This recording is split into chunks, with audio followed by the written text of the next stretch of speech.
Hi, everyone. Welcome to Office Hours. If you're watching on YouTube, you may see a little link down below. You can click on that, and then you'll end up in Zoom.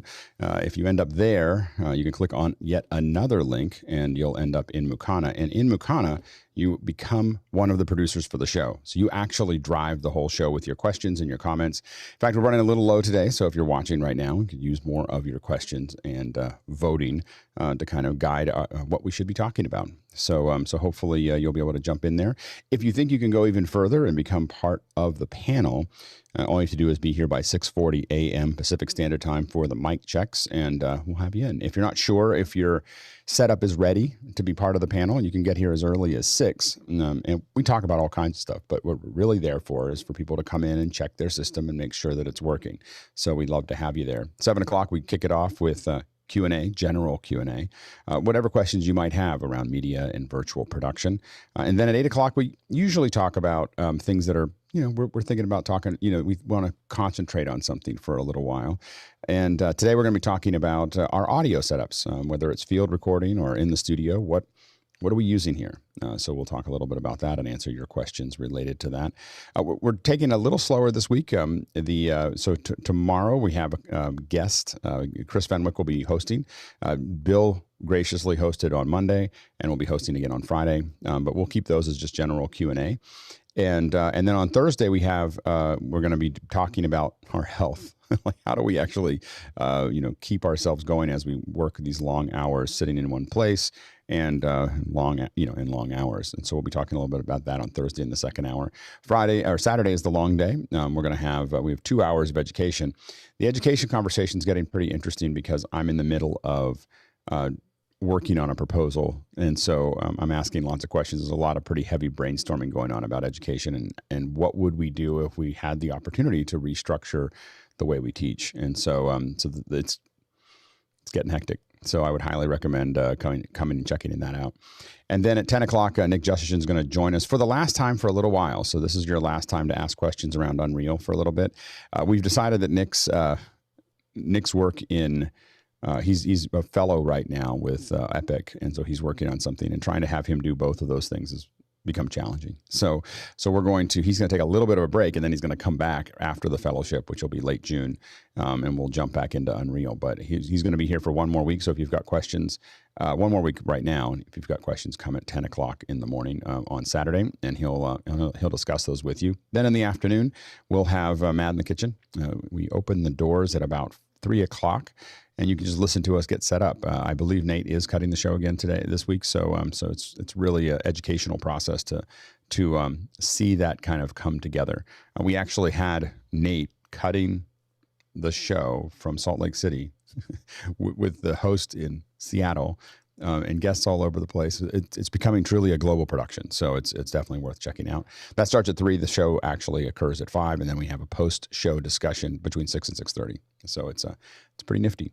Anyway, that's what we got coming up. Bill, I imagine we have at least a few questions. We do, in truth, have a few questions, and then some, not a ton, but we'll get through. Michael Sweeney in Chicago is first with, can anyone recommend a good, highly flexible Thunderbolt 3 powered hub for a Mac for less than $1/2 an Alex?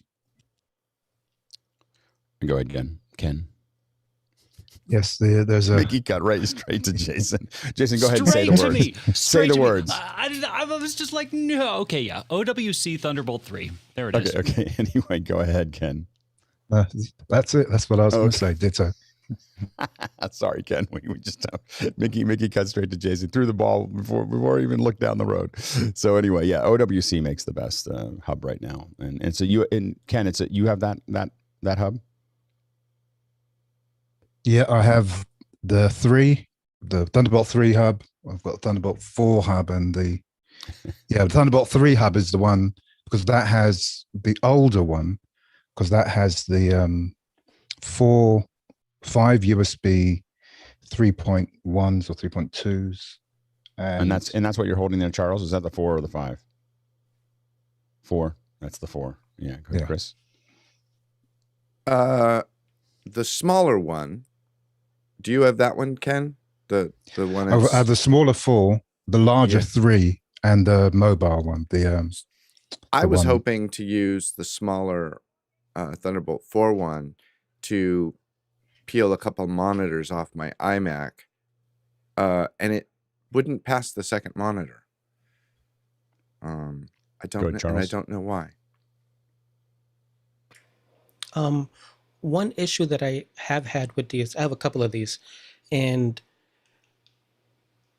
the monitors at times don't wake up the same way that it did on my older hub. And I'm not sure exactly what that is. Aside from that, it's been great. It's 1 gig of Ethernet. To have 3 extra Thunderbolt 3s or 4s in the back, it's been amazing. I've been able to connect RAIDs and all kinds of stuff, but the one issue that I've had has been with the monitors just waking up, and I'm not exactly sure what that could be. I'm sure they could probably fix that in a firmware or something. Go ahead, Jeffrey. I'm just going to recommend to go Thunderbolt 4 rather than Thunderbolt 3. That way, because Thunderbolt 3 is going to probably pass on very quickly now that Thunderbolt 4 is getting saturated in both the PC and the Mac market. So think ahead. Next question. Rupert McRae, Dallas, Texas. Thoughts on setting up buttons on a Stream Deck to start up and shut down an AWS instance remotely, literally like having a local on-off switch for Amazon Web Services. Go ahead, Peter. Having played with that for a different reason than AV stuff, the only thing you have to worry about is, well, actually 2 things you need to think about. One is you need to code in delays. So if you're using Stream Deck with Companion, you can code in delays between the steps, so that you can allow time for things to happen, because you are traveling a fair distance other than 3 feet across your desk. You're traveling some time and it has to think, and AWS has to think.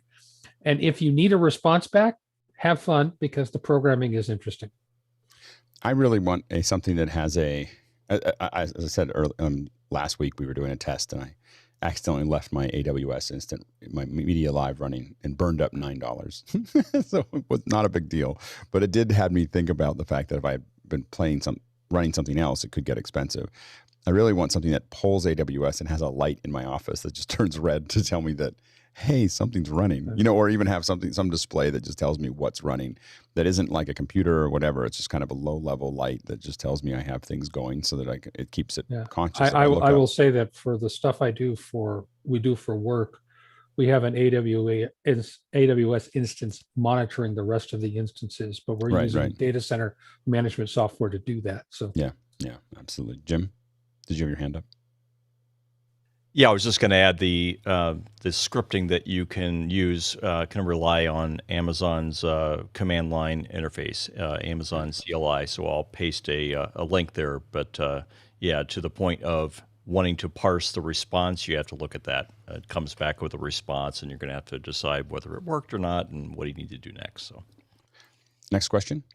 TJ Asher of Minneapolis, here on the panel often, says, can someone explain an audio gate to me like I'm in first grade? What does it do? Why would you use it? When would you use it?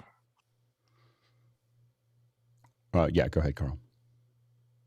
So go quickly with the audio gate, because I know a few other people can explain it as well.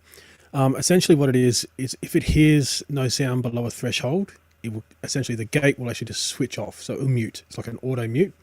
Once you have volume going in, so we have our LUF meters here.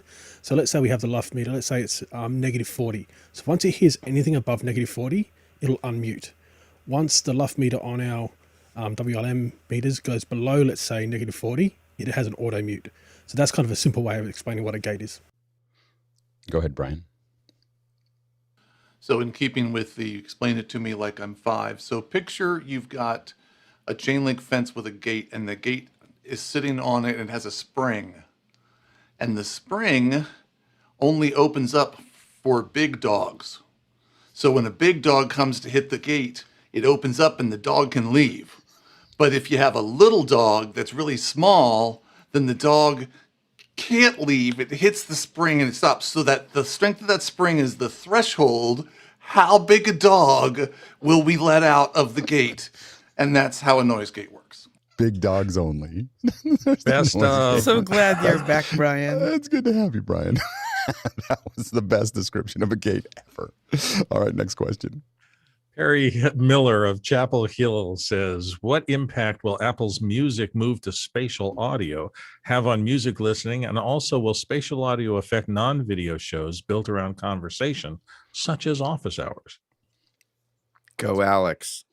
We know you want to talk about it. Just go.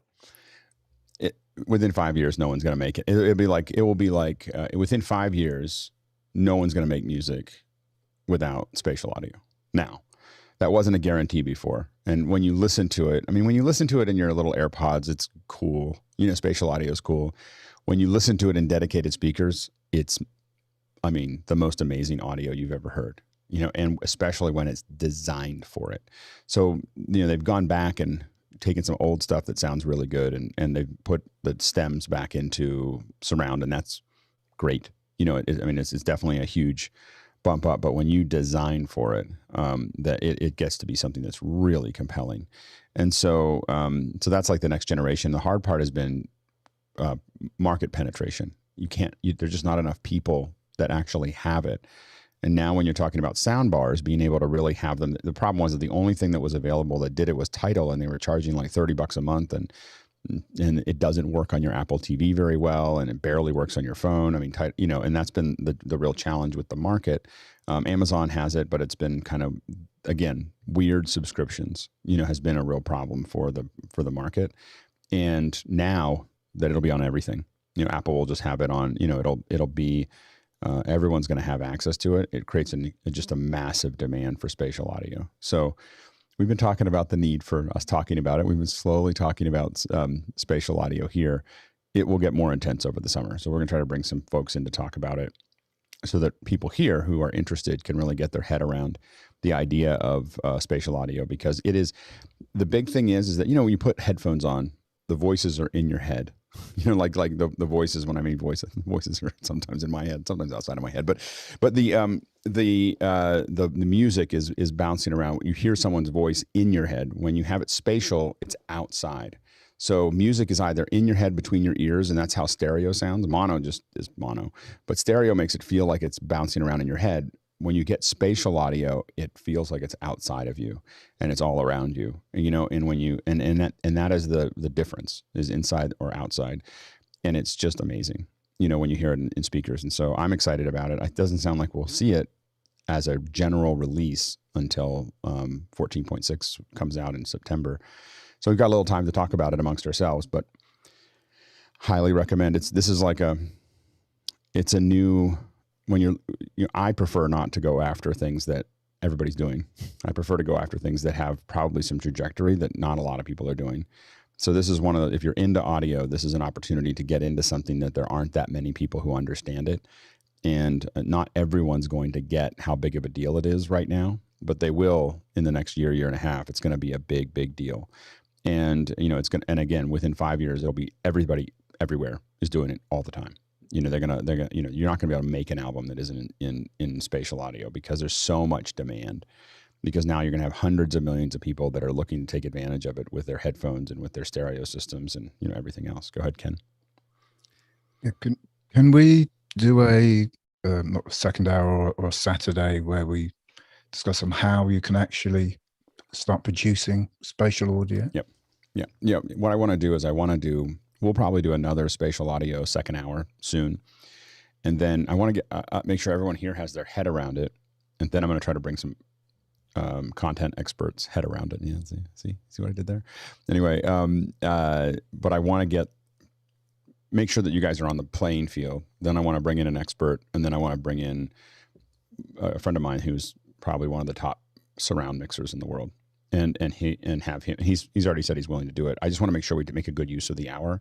So I want all of us to study up before we bring him in, to make sure that you ask all the right questions, because he'll answer everything. And he's changed the way I think about you know, spatial audio, because I get to spend some time with him every couple of weeks. Go ahead, Nigel. Yeah, I apologize. I've been traveling for a couple of days. I've been seeing things that say some AirPods will work with spatial audio, some won't. I think it's some headphones will work with the uncompressed audio, or not uncompressed, but the what are they calling it? But lossless. Lossless. So only a handful of things will handle the lossless, but because of the chips and everything else, the spatial audio I believe will work on every AirPod, the AirPod Pros, the AirPod Pro Maxes. I think the spatial audio will work with that. It's just not the lossless. And let's be clear, it's pretty arrogant to say if you're over 16 years old and you can hear the difference between lossless and not lossless, you're doing really well, and you lived a very contained life. Go ahead, Asmuk. Listen to Dolby Atmos through speakers. Can we have a session on the kind of setups we could look at investing, from budget to affordable to completely outrageous? And then, that'll help us as well. So it'll be good discussion. Absolutely. Yeah. A lot of the sound bars, we have a wide range of stuff at the office because we're actually working in this area. And so I think the least expensive solution that we have is, headphones, the AirPod Pros. And then from there, it's a, there's a $600 or $700 version of it. And then there's a $2,500 Sennheiser solution that's probably the best small option. And then our room that we listen to the stuff when we're trying to analyze stuff is about a $15,000 investment. I think it's about 10 discrete speakers, and it's really nice, but expensive. I was going to reproduce it in my house, and I was like, no, it's too much for me. I reached my limit. Go ahead, Courtney. Well, thanks to COVID, there's a whole slew of theater chains that are now dark that and aren't coming back. Pacific Theaters and ArcLight Theaters, and they have great Dolby Atmos installations. You could rent. A lot of discussion about that. I mean, there's a lot of discussion about, and I can say that I've seen not live concerts, but I've seen recorded concerts that have been put back into Atmos, and I would never go to a theater. I would never go to see, unless it was a small, like a 700 or less venue, or if I was in the first 10 rows with a backstage pass, I'd go to a concert. But once you see it in a theater, you would never go back to a stadium or an arena. Like it's stunning. Like it's just it's an entirely different experience. And you might be able to get, some people want to wave their hands and do all the other stuff there, but it's the experience is so different in a theater with surround that it's really, life changing. If you're into watching music, it's just amazing. Anyway, next question. Moving on to Ryan Rood of Cookville, Tennessee, who says, what are the panelists' thoughts on gesture control for auto tracking cameras? As gesture recognition advances, is this a solution for solo operators and content creators? There are likely better ones out there, but I'm thinking of the DJI Osmo Mobile 4 gimbal platform.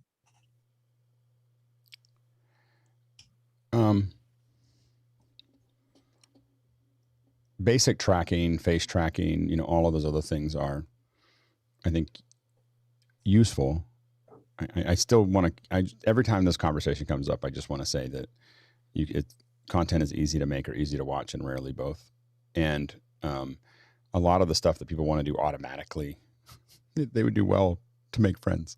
I'm just saying, you could make friends, and then you could do it with a couple people, and then it will be that much better. Go ahead, Courtney, and then Peter, and then Bill.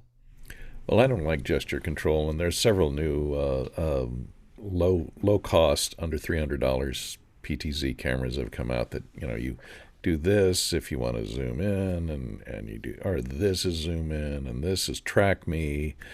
But it ends up, people on the other side of the conversation are wondering what you're doing. You mean you want me to stop talking?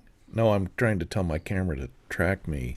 Right. And you mean I'm a loser? No, I'm trying to tell my camera to zoom in, So I don't like gesture operate. I'd rather have a button or a remote that I could hold out of frame to control it. Yeah. Peter? Well, oddly enough, I have a good friend of mine who got one of those cameras that Courtney was just talking about. Two things happened. One, I will say, and I don't mean to be stereotyping people, but he's very Italian and talks with his hands, and drove the camera completely crosswise. And then also had people on the other side wonder what those gestures meant. And sometimes they didn't take them well. So I'm not a big believer in those either. Yeah. Bill. So I'm a little bit on the other side of this only because I have a DJI Osmo 4. I bought it for use in the last shoot that I just did a few weeks ago. And there is a mode where you can lock the horizon basically. So for a tracking shot, which is what I was executing, I was able to follow my principle, and the camera did not do any pitch and yaw kind of motions, literally. And with the thumb control, I had some. So it essentially became a poor person's Steadicam, and it was effective with my iPhone 12 Plus in locking down that, so I didn't get any vertical anomalies in the shot. I think that kind of stuff works really well. I'm talking about, I think the question here is gestures, which I don't think works well. And I think they won't work very well for a long time. Yeah. And so, but for adding something like, basic tracking, horizon correction, those types of things, I think that's a great place for a computer to do stuff for you, because as a single shooter, I think it's the I'm going to now start, the more you try to do with, and here's the problem, is the more that you do as a single operator, the less you're thinking about what you're saying. So regardless of how good it is, if there's anything that you're clicking and doing, you're now not as present. And so you just have to kind of always remember that as well. Go ahead, Stuart, and then Jeffrey. I think there's not enough processing power yet to get to the point where you can use custom gestures. So something that you want the camera to do should be an invisible gesture to the audience. It should be something like almost a head tilt or a facial move to adjust it, and we don't have the processing power for that. But the other thing is that would then lead to some areas of the video industry abusing that sort of technology, and I'll let people's minds run wild on that, because you can think of all sorts of strange uses. But one thing that is going to become a problem is the same as right now with single operator reporters out on the street using their phone. You're going to end up with somebody walking up behind them, doing funny gestures, and the camera's going to go crazy. It's just going to be another way to distract people. We have to decide whether those stand-ups really matter. I mean, like whether we should be doing them anymore. Go ahead, Jeffrey. Yeah, I totally agree on that. Of course, I've been playing with this. This is the OBS Bot Tiny, which is right on top of my monitor, and it's a great little PTZ camera. But when we saw during office hours, I can't raise my hand with the AI gestures on, or else it gets completely confused, because it's just going, do you want me to move? You want me to not move? What's going on? Go ahead, Marty. Can't hear you. Oh. Nope, you just... There we go. Stream Deck. Yeah. Just do it by Stream Deck. Oh, well, you just did, but you just showed wide Stream Deck. I know. Yeah, exactly. And again, I think that the thing that I'm, for people who are serious about this, the thing to do is what we're kind of keep on going down the path of is IP control, so that you can have people that aren't with you taking over your stuff, so that you can offload that thought process. The one place that we have found it to be useful is glance control. So there's a bunch of eye tracking and so on and so forth that can know whether you're looking at it or not. And we've tested some of that where if I look down, it cuts. It'll just send out a command to cut. And so you can have your ATEM or whatever cut to, like if you're going to be talking about software, when I look down, it cuts to the software. When I look up, it cuts back to me. And that's a very, very simple gesture that's super effective for training. Because you can have someone, single operator, kind of do that really, really quickly. And the thing is that you do have to know to do it. You have to get used to going like this, because if you do it subtly, it starts going back and forth. So it still takes a trained operator to do it. Go ahead, Charles. To build off what you were just saying, I was on my friend's car the other day, and they have this new feature where to actually adjust the side view mirrors, you just look at the side view mirror and adjust the thing, and it knows that you're looking at that thing. Right. And there's a lot of features inside of the car. For the side view mirrors, it works. Like the glance works. For some of them, it's still a little gimmicky where you still feel the technology working, right, and it's not where it's transparent. Like some like the volume controls, right, where you have to swipe this way and swipe that way, like you're waxing on and off. It's still a process for people, but as soon as we get past the point where we can not notice the technology, that's when we'll actually hit the tipping point. Yep, absolutely. Next question. Rupert McRae of Dallas, Texas is up next. When setting up a Teradici AMI in Amazon Web Services, should I choose the AMD or the Nvidia option? Also, what's the current preferred method of getting G instances enabled on an AWS account? My account is over 2 years old and in regular use for other things. Go ahead, Guy. Yeah, it depends on what you want to do with it. The AMD instances will be a little bit less expensive. If you're running something like vMix or Livestream Studio that uses those NVIDIA graphics cards specifically, it's actually written for it, then I would prefer to go with the NVIDIA. They're a little bit more pricey, but at the end of the day, I mean, if you're spending $1.25 versus $1 to get something that's guaranteed what everybody else uses not to crash, then I would choose to go with that. On the G instances, as far as getting them, it does depend on account age and what you're going to do with the instances. For example, we were able to get a lot because I've had my account for over 10 years, so it's old. I got a lot of instances for a specific use, but getting them, you want to request them ahead of time, because if you need them and you can't turn them on, because once you request them, they're specific to you, and you're basically, it's your computer up there that you can turn on and off. If you don't have them, then you're going to be bummed when you have a show and you can't turn on your instances.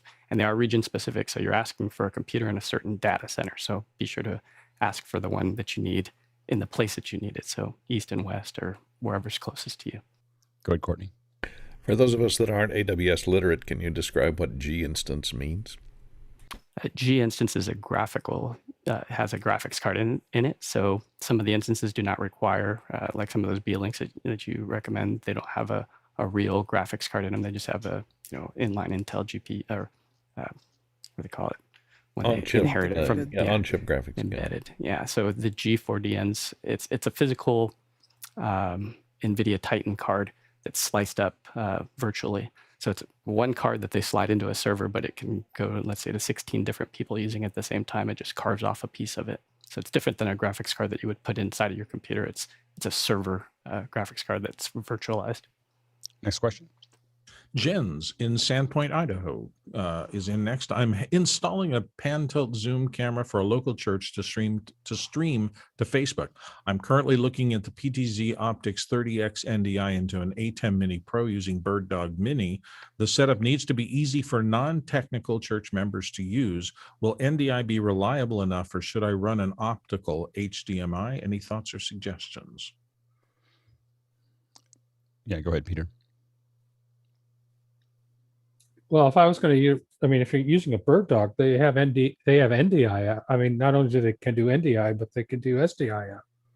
Because so why not just run the coax that distance? I would always run dedicated, like a dedicated connection. I would isn't that what I'm saying? No, I agree with you. I will only use NDI if I have to. Like if you have the ability to run a real wire to a camera, I would always do it. But you can decide whether, I mean, NDI is definitely something that we use when we need to. But NDI will have to go to a computer. It can't go into the switcher directly. Yeah, you'll have to go through. There's just you're adding a bunch of boxes to it, and then you're dealing with a network. Jeffrey? Yeah, the key word right there is non-technical. And if it was me running it on a daily basis, I run into NDI problems. I know how to fix them.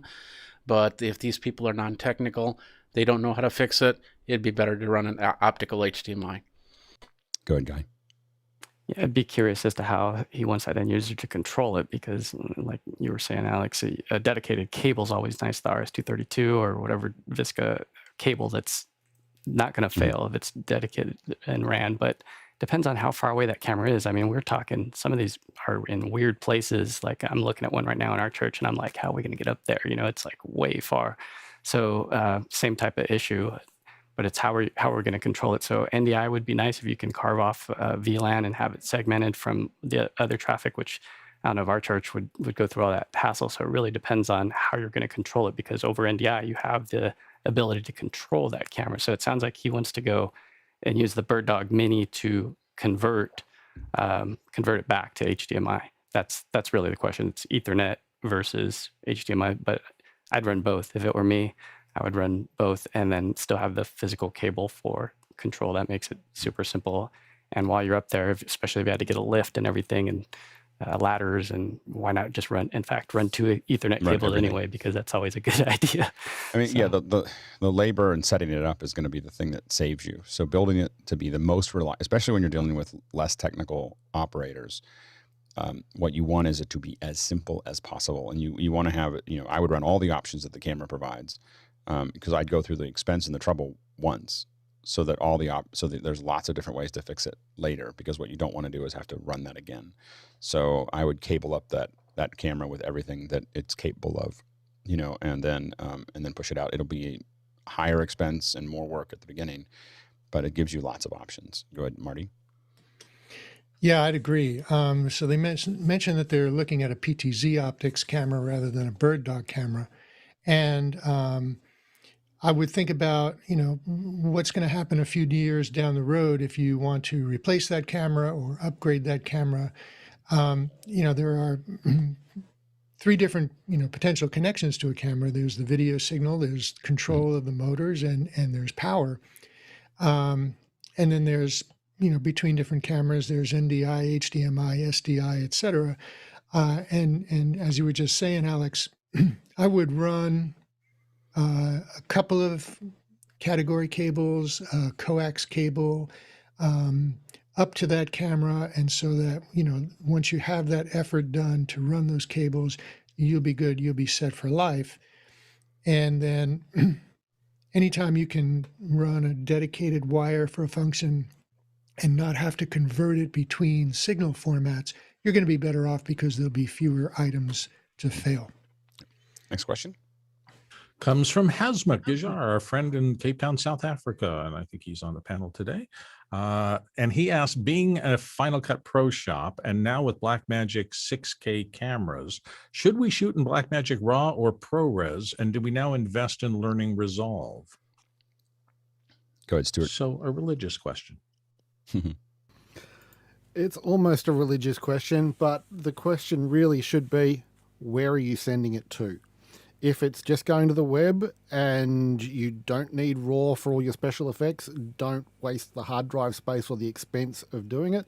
RAW is really good for doing effects and doing a lot of high-level production, but the expense of it for average production, it's not worth it, and ProRes is good for 95% of things.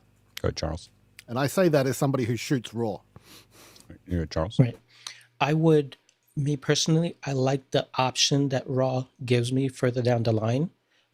If I choose to do something later on, if I need to push a color or do a different grade or anything, I want to have the ability of the range that I get from the RAW. I don't want to limit the data that I'm capturing. Remember that the sensor is capturing a lot more than we are going to be using, but I want to keep as much of that information so that if I do choose to do something, whether it's a grade or some effects, or the client wants to tweak something, I have more leverage with having all that data. As soon as I start to trim that down, it's like resolution. I could only go down in resolution. I can't go back up. Yeah, go ahead, Sky. Turnaround time. How fast do you need it? If you need it immediately, you can do a lot of color correction in the camera, in the profile, and then get it into ProRes. And it's ProRes is a delivery format. So bing bang, you're in and out. But a longer process, post-production, I would definitely want to go with what gives you more flexibility on the back end. So that's where the difference is between a business, how fast you need it. Mm-hmm. Bill, real quick. Yeah. So I'm a Final Cut editor, as everybody knows. And to me, the whole reason that I investigated and switched to Final Cut was organizational flexibility and getting to that interface where I switch from being the organizer to being the creator in my timeline. Mm-hmm. I can't even imagine. And Blackmagic has so many good tools, and it's such a fine program. But losing the database, losing keywords, losing the ability to organize my thinking ahead of time, and then execute that in the space of a second. I'm going to try this shot. No, this shot doesn't work. Let me get the other one that I've keyworded similarly. So a couple of taps and it's in the timeline, and I'm making the judgment as to whether this shot works better than that shot. I just cannot give that up. And it keeps me from using Resolve as a tool because they don't have that database and that flexibility to express my will creatively that fast. Well, and a lot of times, I mean, I shoot mostly RAW, but the first step I do overnight is convert everything to ProRes. So I want the original record to be in RAW, but then I want to bring it all into ProRes and do whatever I'm going to do. If I decide, I pushed some outer edge somewhere that I want to go back to the original record, I can do that. But that is an extra step. And to get back to what Sky was talking about, if I need a fast turn, I just did a shoot yesterday and I don't need that data. Like for what I'm shooting on those cameras. And so I just shot 422 HQ because that's what I need, and I know I'm never going to need any more than that. And so you do have to make a qualitative decision about that. If it's something that I think that there's any chance that I'm really going to want to push it, I'm going to shoot it in RAW, but at maximum resolution. But if it's something that I think that I can, that I need to turn over right now and it has a limited window, then I shorten that and definitely convert it to ProRes all the time. Not all the time. The biggest events we do, keynotes and stuff like that, we keep it in RAW the whole time and work in Resolve because of that. Go ahead, Hosmuk. Yeah, for the cooking show, it's a sort of pre-cooking show content that we can create. Stuart asked where we're going to send it. That's where, for now, that's where we're going to send it. The only thing... So, sorry, Alex. So RAW means Resolve. Well, and mastering in RAW means mastering in if you want to keep it in RAW the whole time and be able to keep on doing color correction and everything else, then you go into Resolve. But you can definitely convert it to ProRes XQ 4444 XQ, and the amount that you're going to lose is insignificant for most people. So that conversion, that's a 12-bit, that's a 12-bit conversion. There's an incredible amount of data that would go into that. And so you could decide what you wanted to do there. You could, for that. So you could convert it again to do that. The only advantage of using XQ and pushing the outer envelope of that and trying to get the most out of it is that I use a lot of projects that I do as training. So if I want to do HDR somewhere in the future, I'll do HDR right now. So in little projects, little short projects like the cooking things that you're talking about are great little experiments because they're not 45 minutes of content that has to be in vision, which I've done. And that's heavier lift, and so having lots of little things that you can iterate and learn is also a useful reason to overkill, to add overkill. But if I was comfortable, I do find, Resolve is super powerful and I use it for the projects that I need to use Resolve for. But I still edit it in Final Cut. So I still cut everything. I cut almost everything in Final Cut except for the big shows that I have to use Resolve for. Yeah, go ahead. So it sounds like for now, ProRes for the pre-cooking show content creation, and then afterwards think about RAW. I'd start in ProRes just to get the once you have the pipeline of shooting down, then I might still shoot in RAW, convert it to XQ, push, and then get Charles to do a little lesson for you on how to color correct some of that stuff and give you some that kind of thing, because I would use it as an opportunity to play with building better and bigger content that you don't need right now, but you need to build those muscles. Like you don't ever want to go into a project learning how to do it. You want it to be something that you're executing on something you've done 100 times, and these little cooking things are an opportunity to do it 100 times. Next question. Okay. Michael Weber of Foxborough, Massachusetts says, looking for suggestions on building a custom case for storing and transporting Ursa broadcast camera kit items, including the camera, large viewfinder, and rear lens control, ICOM headset, and so forth. Do you think this is too much for one case? Pick and pluck foam always seems to fall apart over time. 1650. It's a Pelican case 1650, and then there's companies that will cut there's actually some that are already pre-cut for the Ursa. That'll hold the large viewfinder, everything, but it'll all fit into a 1650, and that is, we've used it over and over again, and that's the right size for us from a shipping and carrying perspective. There's a 1640, which is a little deeper, and it's really problematic to pack. Go ahead, Stuart. Just on dealing with is it too much for one case? No, that's about the same as what most ENG rigs are, minus the tripod, minus the lapel mics or the radio mic. So it's not a great deal to lug around. The budget solution is go to a hardware store, and they now have the Pelican knockoff cases that you can get. I would not put it. Sorry, I'm just like, as an Ursa owner, I'm like, whoa, anyway. I So that. like I wouldn't Never, save any money on my ever. case. I mean yeah, once you invest all that into the case. Blackmagic cameras are a little fragile. They're not made out of magnesium. Yeah, so I'd stick. I mean, anyway, I think I strongly have had a good. There are a couple other. Thermodyne makes the real cases, but they make those custom cases, and they're a lot lighter. So Thermodynes are a lot lighter to work with, and that's when to me that's a real case. The Pelican case is the budget version. Go ahead, Bill. If you're going to do pick and pluck, there are a couple of techniques that I've learned that really help me. First of all, is the toothpick thing. Put your gear in and put toothpicks at the corner of where you're thinking of taking anything out. Don't actually pull it out. Make sure that you leave at least, my standard is at least 4 rows and hopefully 6 rows between any 2 pieces of gear. Because small walls collapse over time and become a hassle. And also look at what you're packing in. If it has protrusions, like if you're putting a camera in, you want to put it sideways such that the viewfinder is going to run into the wall. That will degrade over the course of time. Maybe find another orientation or something like that. If you do that, and then the last thing is I've seen people take some sort of vinyl that is sticky on one side, and after they do the pick and pluck, they actually cover the walls and wrap the things in some kind of soft substance so that it does not degrade. It holds your walls together. You do that in Pelican cases can, with the pick and pluck, last you 5-10 years. There's a company, and I just can't think of it right now, that A, makes them for Ursas and everything else, and B, you can just take pictures of your stuff from above and they'll just send you back a cutout of it, and it works really well, and I just can't think of the name of it, but we've used it before, and they're amazing cases. Mickey?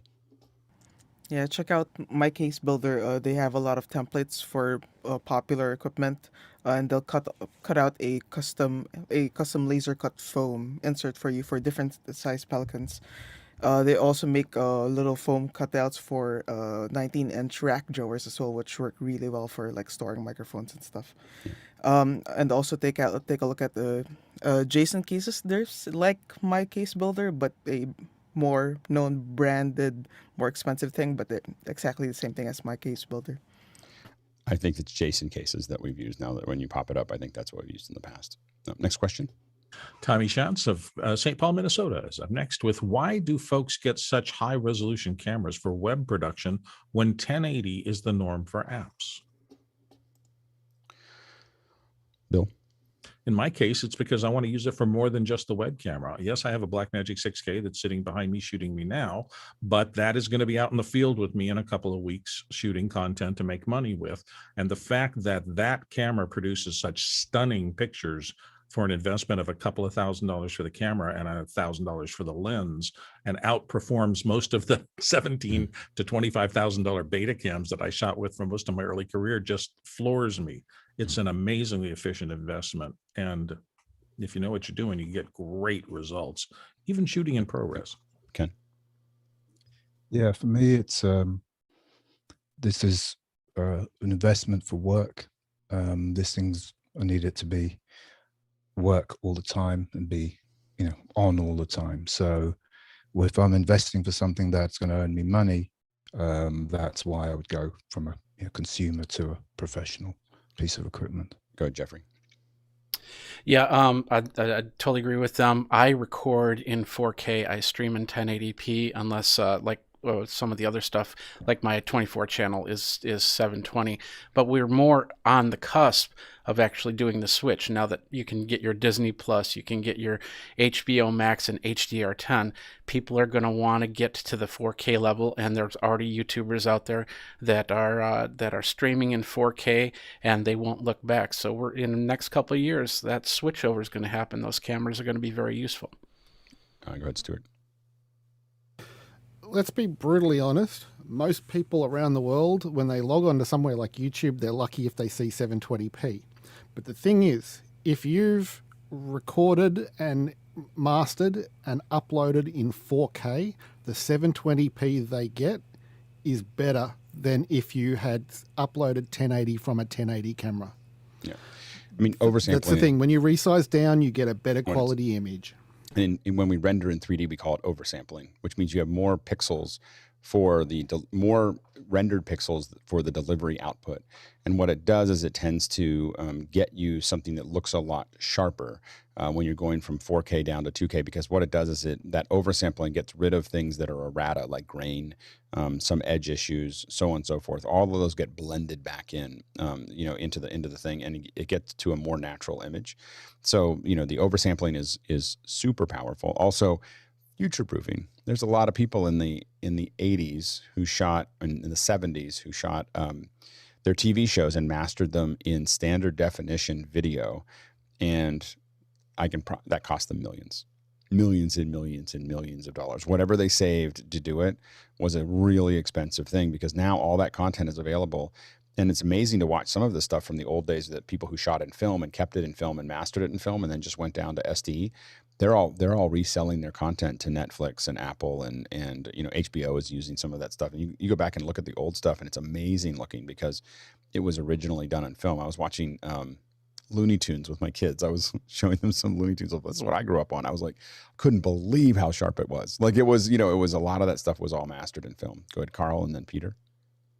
So a lot of it comes for me down to sensor size. So I use a full frame sensor. So that gives me a lot more creative control over depth of field and the lenses I use. And it's a 50 megapixel sensor, but of course I'm only outputting at HD, which is true for most of us, I believe. We're going to speed up a little bit. Go ahead, Peter, real quick, and then we'll move on. Well, I'm going to take a slightly different approach. I mean, I work in an industry where it wasn't unusual for somebody, given what I do for a living, to spend $2 or $3 grand on suits every other year. Right. And so investing in a good camera to look good seems like a reasonable thing to do, since I'm not going anywhere. Yeah, absolutely. Next question. Hasmuk in Cape Town is back with recording video for post-production edits. Is there a difference in taking the ISO recording off the Extreme or record on camera to an SSD or card? And that's with the Blackmagic 6K. Good, Carl.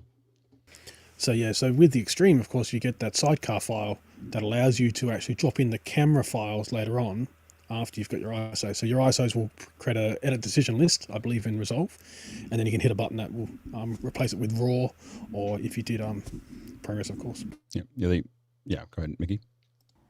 Yeah, in terms of the quality of the ISO recordings that are being recorded in the Extreme versus what is recorded on the Blackmagic Pocket cameras themselves, you're talking about anywhere from 4 to 7 times increase in bitrate, because Extreme's ISO.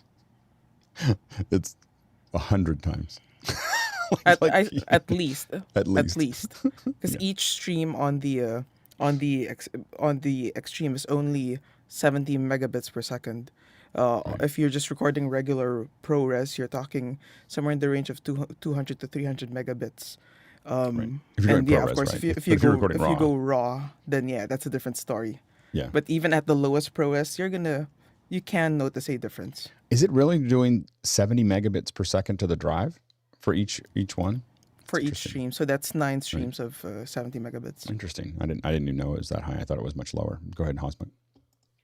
So I bought an Extreme ISO. What you're telling me is now with a 6K camera, I should rather take the video off the camera rather than from the ISO. Well, here's the thing. This goes back to what Sky was talking about. How fast do you have to deliver? So if you have to deliver 70 megabits per second, if you get the color right and everything's right on it, you can deliver out what you can shoot it and deliver it easy and quickly. If you want to experiment with taking it to a whole nother level, and what would it be like if you really wanted to put this out at the highest level quality, then play with recording to cameras.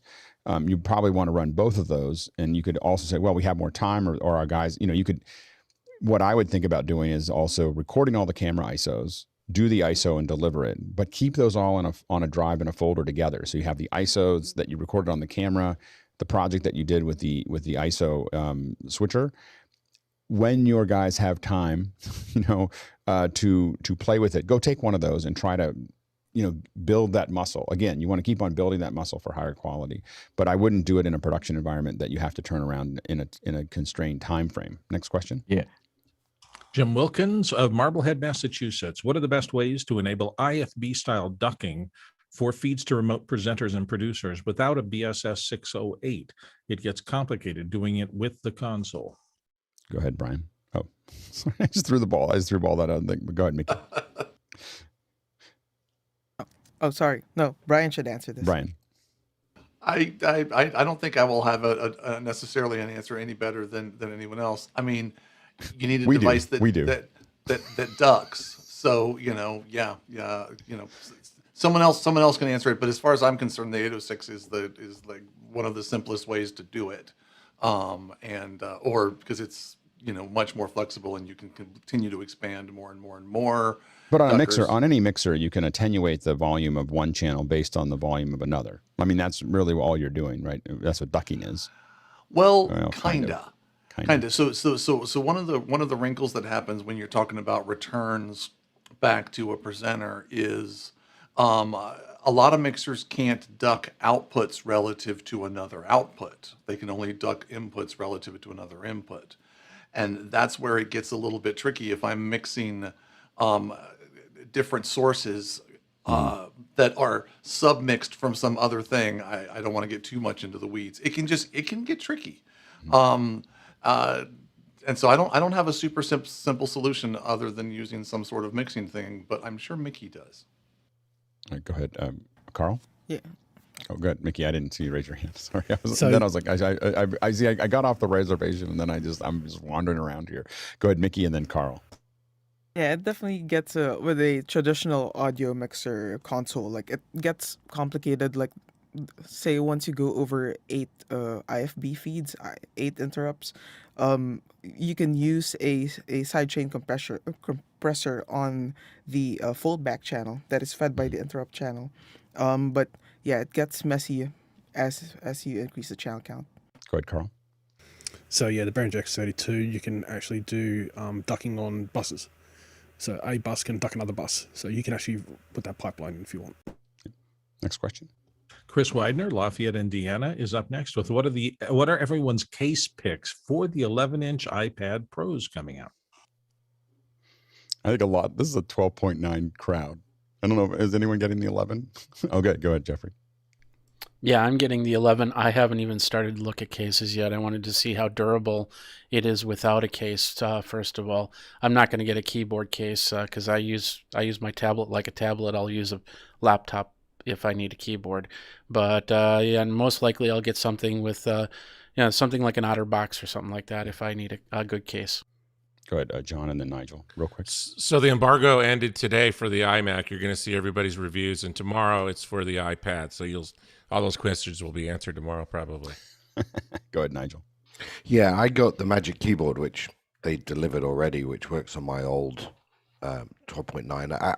It's very expensive, but it's very nicely engineered. And I found, particularly with the pencil sitting on an airplane, it's a very effective way to work.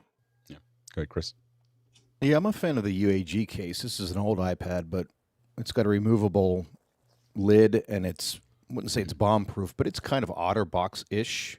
Right. I also like it, getting back to that ergonomics thing, the Magic keyboards and stuff mess that whole thing up, and having a Bluetooth keyboard separate from the unit, I think makes for a much better possibility as far as like ergonomic setup goes. So right. I tend to steer away from those. Next question. But that means you can't get the new keyboard in white. Yeah. Next question. Aaron Isaacs, Rochester, New York. When exporting a PowerPoint slide for use in Final Cut, the text is always pixelated after exporting the final version from Final Cut. How can I fix that? The image looks okay as a still in Final Cut, but pixelates during playback. I think that's a ping. Go ahead, Bill. There's also a thing about Final Cut, the way it works. When you import an asset, it's going to bring in the big asset. It wants you to be able to get to work real fast. So it's going to make a real low-res version of that, put it in your interface, and let you get to work right now. In the background, it could be rendering. So sometimes a graphic or even a video clip, an asset, will be soft at first, and then later gain more resolution over time, you can check it by just parking your playhead on it and see if it snaps into high resolution. That means it's got more resolution. It's just not delivering it right now. I've had issues with pings. I won't use pings in my renders in general out of PowerPoint, because there's something that PowerPoint will do that'll export a ping and it's got a preview in it that screws up Final Cut. And so, I found that just exporting JPEGs work, just highest quality JPEGs, but people think that the pings are going to work, and I've had many problems with pings, exporting out of Final Cut. So I would avoid pings. I bet you're using a ping. Next question. TJ Asher, Minneapolis. In stills photography, the white balance setting on the camera does not affect the image when shooting in RAW.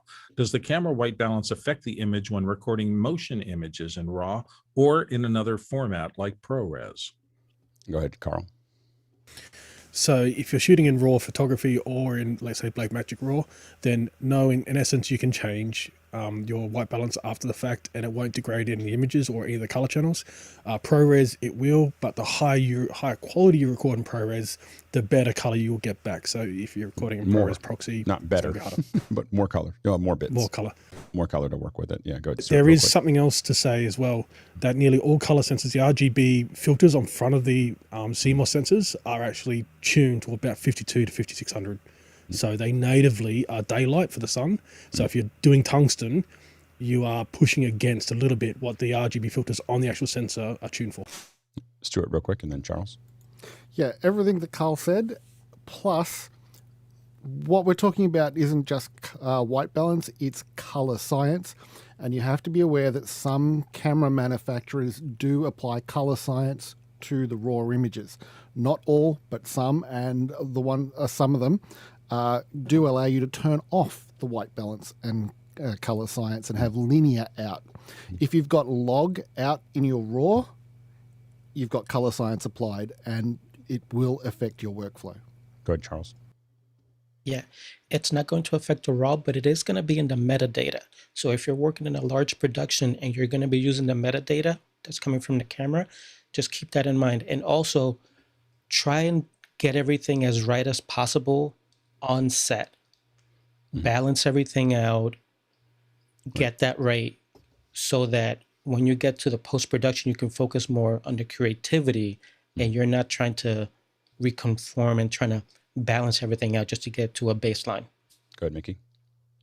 And yeah, just to add in terms of getting it right on set, a lot of times that white balance plus the LUT that is used while on location is what is used down the line for your dailies. And that's what the whole, the editorial team, the executives will see throughout the entire process before it gets back to color grade. Next question. Roman Kriya, Ukraine says, what's the best option to add simultaneous translation to Microsoft Teams for 3 or more languages?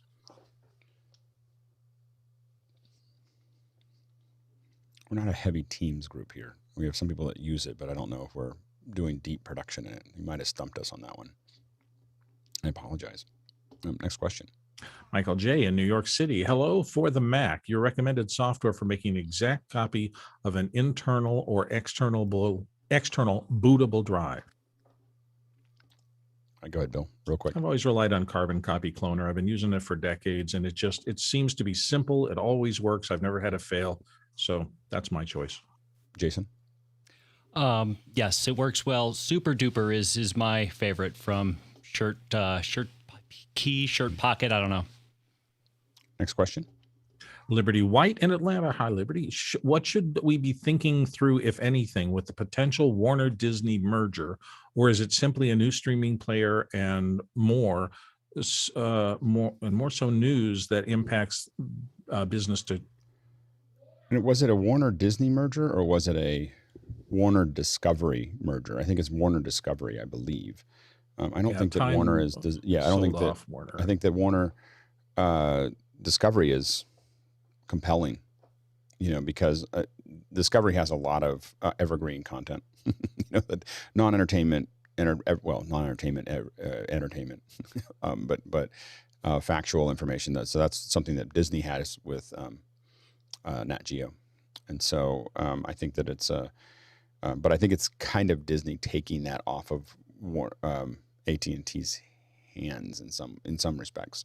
I think so I think that it's I don't know enough about it yet. I mean, I saw it go through, and I haven't had time to think about it enough. You just said it again. It's Discovery taking it off of AT&T's hands. Yeah, not Disney. Yeah, it's Discovery. So yeah, Discovery is pulling that information out. They're making a play, for that. I think that an AT&T, I think, didn't know what to do with it. Go ahead, Bill. Yeah, I think the same thing. It's kind of been fallow, and Warner has such a library that I think this is just content acquisition to control as much media as possible for the future. Discovery needed to expand its portfolio to remain competitive. We're going to keep on seeing consolidations like this because not everyone's going to do a subscription. Like, you have to get bigger subscriptions. You're not, people are going to 5 or 6 seems to be about the right number for an individual to subscribe to. And after that, they just drop off. And so I think you'll see more consolidation because people are not going to get the subscription upticks that they need. As a smaller player, they have to become a bigger player to compete. Next question. Roman Kuriak is back with, do you have any experience deploying Wowza on Amazon Web Services? If yes, are there any tricks or known problems? If no, are there better video servers you may like? We could probably bring some folks on. We've done a bunch of it, but I haven't done it personally. And it works great. I mean, for a long time, it was the standard, to do that with, for in fact, there's still, I believe that IBM streaming service, which used to be Ustream, is all based on Wowza. So at least they're transcoding. I think the transcoding in Wowza is not as good as some of the other ones. But the ones that are basically, Amazon is kind of, with the purchase of Elemental years ago, is kind of going after that business as far as that process goes. Next question. Mark Horner, Seattle, Washington. I recently subscribed to the Zoom webinar add-on and now use it to live stream directly to YouTube. The beginning of the stream is a bit tricky. I don't want to speak early so that the YouTube misses my initial audio, but I don't want to sit too long in silence. Alex seems to have mastered this. What are your tips for starting correctly? So I didn't master at the beginning. So there used to be these long pauses at the beginning. If you go back to the older office hours, you'll see these long pauses while I was waiting for it to show up on YouTube to make sure it was there. Basically, it's streaming the moment that that I see it. When it says you're now streaming to YouTube, it's it may not be live on YouTube, but it is, it's there, so, or the bits are on their way. So what I learned to do is just, I look up and wait for it to say, you're now live. There's a little at the top, and then I start talking. Now, I don't talk immediately. So you'll notice there's a couple seconds that I don't say anything. And the reason for that is that I'm self-running it, and the audio, about 25% of the time, the new event pops up on my browser with the audio on. So I suddenly hear myself 20 seconds behind. So the reason that there's this little clickety click that you'll see me do right at the very beginning of the show, that's me prepping it so that I can see the player, so that I can hit what I'm doing while I'm saying, if you click on blah, blah, blah. While I'm saying that, I'm staring at the YouTube page waiting for it to pop up. And I'm trying to I'm trying to run the tape that I run at the beginning of the show and sound natural while I'm waiting for that YouTube window to pop up. When it pops up, if it says it has a little cross through it, then I can just keep talking. If it doesn't, I have to click on it really fast or I'll hear myself. But I give myself a little bit of leader by waiting by about 2 seconds at the very beginning. So you'll see it say, hey, you're live, and you'll see me wait for 2 seconds. And the reason that I'm doing that is because I need the leader so I don't hear myself back while I'm talking. We are moving to streaming directly either next week or the week after for a variety of reasons. So that won't happen anymore. So we'll probably start. It might be a little rough, but we're going to do it all next week. We'll stream publicly to it through AWS. And then the next week, we're going to be changing the format a little bit for the second hours to test a bunch of things. And then we'll be ready for larger events on June 7th. So anyway, next question. Gregory Callahan in Los Angeles is hearing distortion in our audio today, and he's asking why. And is everybody? I'm not hearing any distortion. I'm doing fine here. Yeah. I don't know. Wait, go ahead. Really fast, Jeffrey, and then Courtney. We're a little over, so I want to just. I checked YouTube. I don't hear any distortion there, so it might be on your. Yeah. Go ahead, Courtney. Earlier, there seemed to be an internet storm, and there's a lot of packet loss on a number of people. But other than that, I don't hear any distortion. Last. Well, last it's not really a question. It's Stuart having fun with us. Go ahead. Asking the big question. Okay, I'll read it. Why not? Since there's only 4 questions from a foreign viewpoint, precisely what is a woodchuck, and why do they have an obsession with being able to chuck wood? I think you just have to watch the Geico commercial. I think Geico has the answer for. Yeah, for that all is of a great. That is a great spot. And I will stop chucking that wood. The Geico guys are the best. Like I just feel like they just sit around, smoking. What can we do? Something. That's crazy. Let's do it. Let's do this. And then someone just says, "Yeah, sure, all right, you check." So go ahead, Guy. And the source of that is the famous tongue twister. How much wood could a woodchuck chuck if woodchuck could chuck wood? By the way, one of my favorite things. Have you ever thought about having, once it hits a certain number of downvotes, that it just disappears? Yeah. So -10 on that one. Your question just kind of denied. All right. Let's jump into the second. So the second one, I thought that it would be really fun for us to talk a little bit about our kits. People can ask questions about their kits. This can be the one that you're using for office hours, but also what do you use on the road and what do you use in your studio, just to talk a little bit about the kind of hardware that we're using that we really like and what we're incorporating in there. So go ahead and let's jump into the questions. We've got enough questions that I'm not going to, we won't be able to have any preamble. We'll just jump into questions and then we'll add to it if we run out. Go ahead, Bill. Okay, Laura Thompson starts us off from Beaumont, Texas. I'm looking for a physical mute switch for a microphone. I'd like it to be in line on the microphone cable or easy to hold in my hand. Does something like this exist? Note, Alt-A is not reliable with my setup. I've tried it and had it fail at worst, so something completely different executed because another program has taken the command. Go ahead, Carl. So the Rapco Horizon. So this is your best bet. It's cheap. It's momentary. So you hold it down, and then when you let go, so it's a cough button essentially. So there's a lot of mic stands that used to have these built in. You can't find them; they're harder to find now. The mic stands that have the cough button built in. But yeah, this is a good price. But yeah, that's what I would suggest. Good, Marty, and then Mickey. Yeah, I was going to mention that one, but they also have another one called the panic button. But what I've been using is the Stream Deck to mute my audio interface, which works extremely well. And yeah, that's what I've been doing. Go ahead, Mickey. Yeah, there are also mute buttons from Radial Engineering. But one thing to look out for is whether it is a momentary or a latching switch or switchable. It depends on what your specific use case is for which one you would want to go for. And because you didn't say inexpensive, I'm just going to tell you, Studio Technologies announcer consoles. I mean, that's what I used for years, because you can configure them with dip switches. Some of them are Dante capable, and you can have talkbacks and stuff like that, and they get more complicated. I'm not thinking that you should get that. The other suggestions are probably what you need for home, but just so people know that they exist, they are amazing. Let's go to the next question. Oh, go ahead, Bill. Sorry, you had a.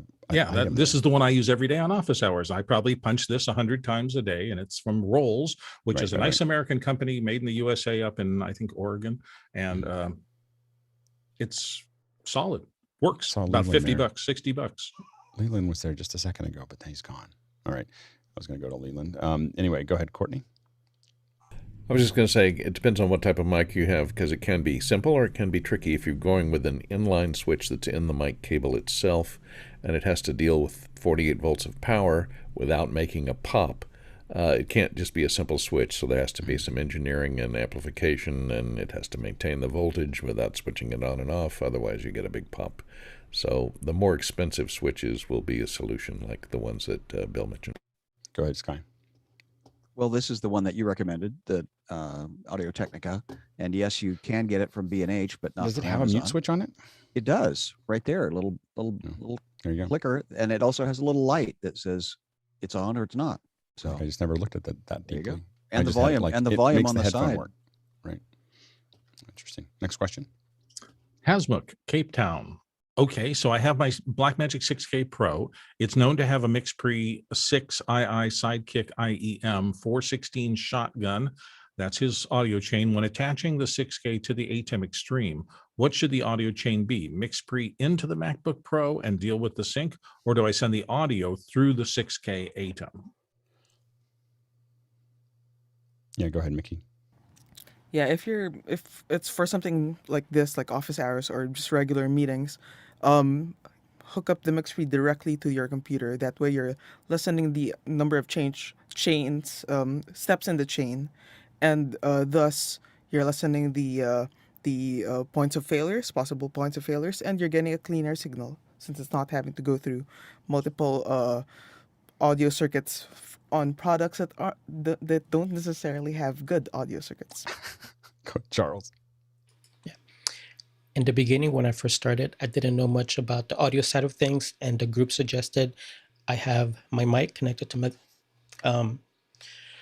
MixPre, the MixPre to the camera to the ATEM to the computer. That way I don't have to finagle with the sync, and it's something that I don't have to think about. So it's just as simple as possible with the best quality that I can get. Go ahead, Bill. And if you're going to do that with the Blackmagic 6K, you need one of these guys. The 6K has this little Lemo audio connector. It's balanced and it terminates in an XLR. Yeah, so you got to get this specific one. They sell it on the Blackmagic website, and other people have versions, but it's a requirement if you're going to do that. It's backwards from every other piece of audio equipment made. It's just like, it's so annoying. Without it, it's not going to work. You're just like, really? And they even do it correctly on other devices that that Blackmagic makes. You're like, that the connector exists. You just put the wrong one in. Go ahead, Hosmuk. Yeah, when I got the 6K, my wife says, "Oh, new toy." I said, "I'm not so sure, because with new toys, you can play with that immediately. Now with these new toys, I got to spend days going through manuals and YouTubes and ask people here at office hours. And so I'm going to be very careful how I buy toys." Next question. The toys that make the toys work. Roman Kriyak is back from the Ukraine. Please advise the simplest way to remove lighting fixtures, fan noise from speakers, lapel mics. Fan noise covers a wide frequency range. Go ahead, Stuart.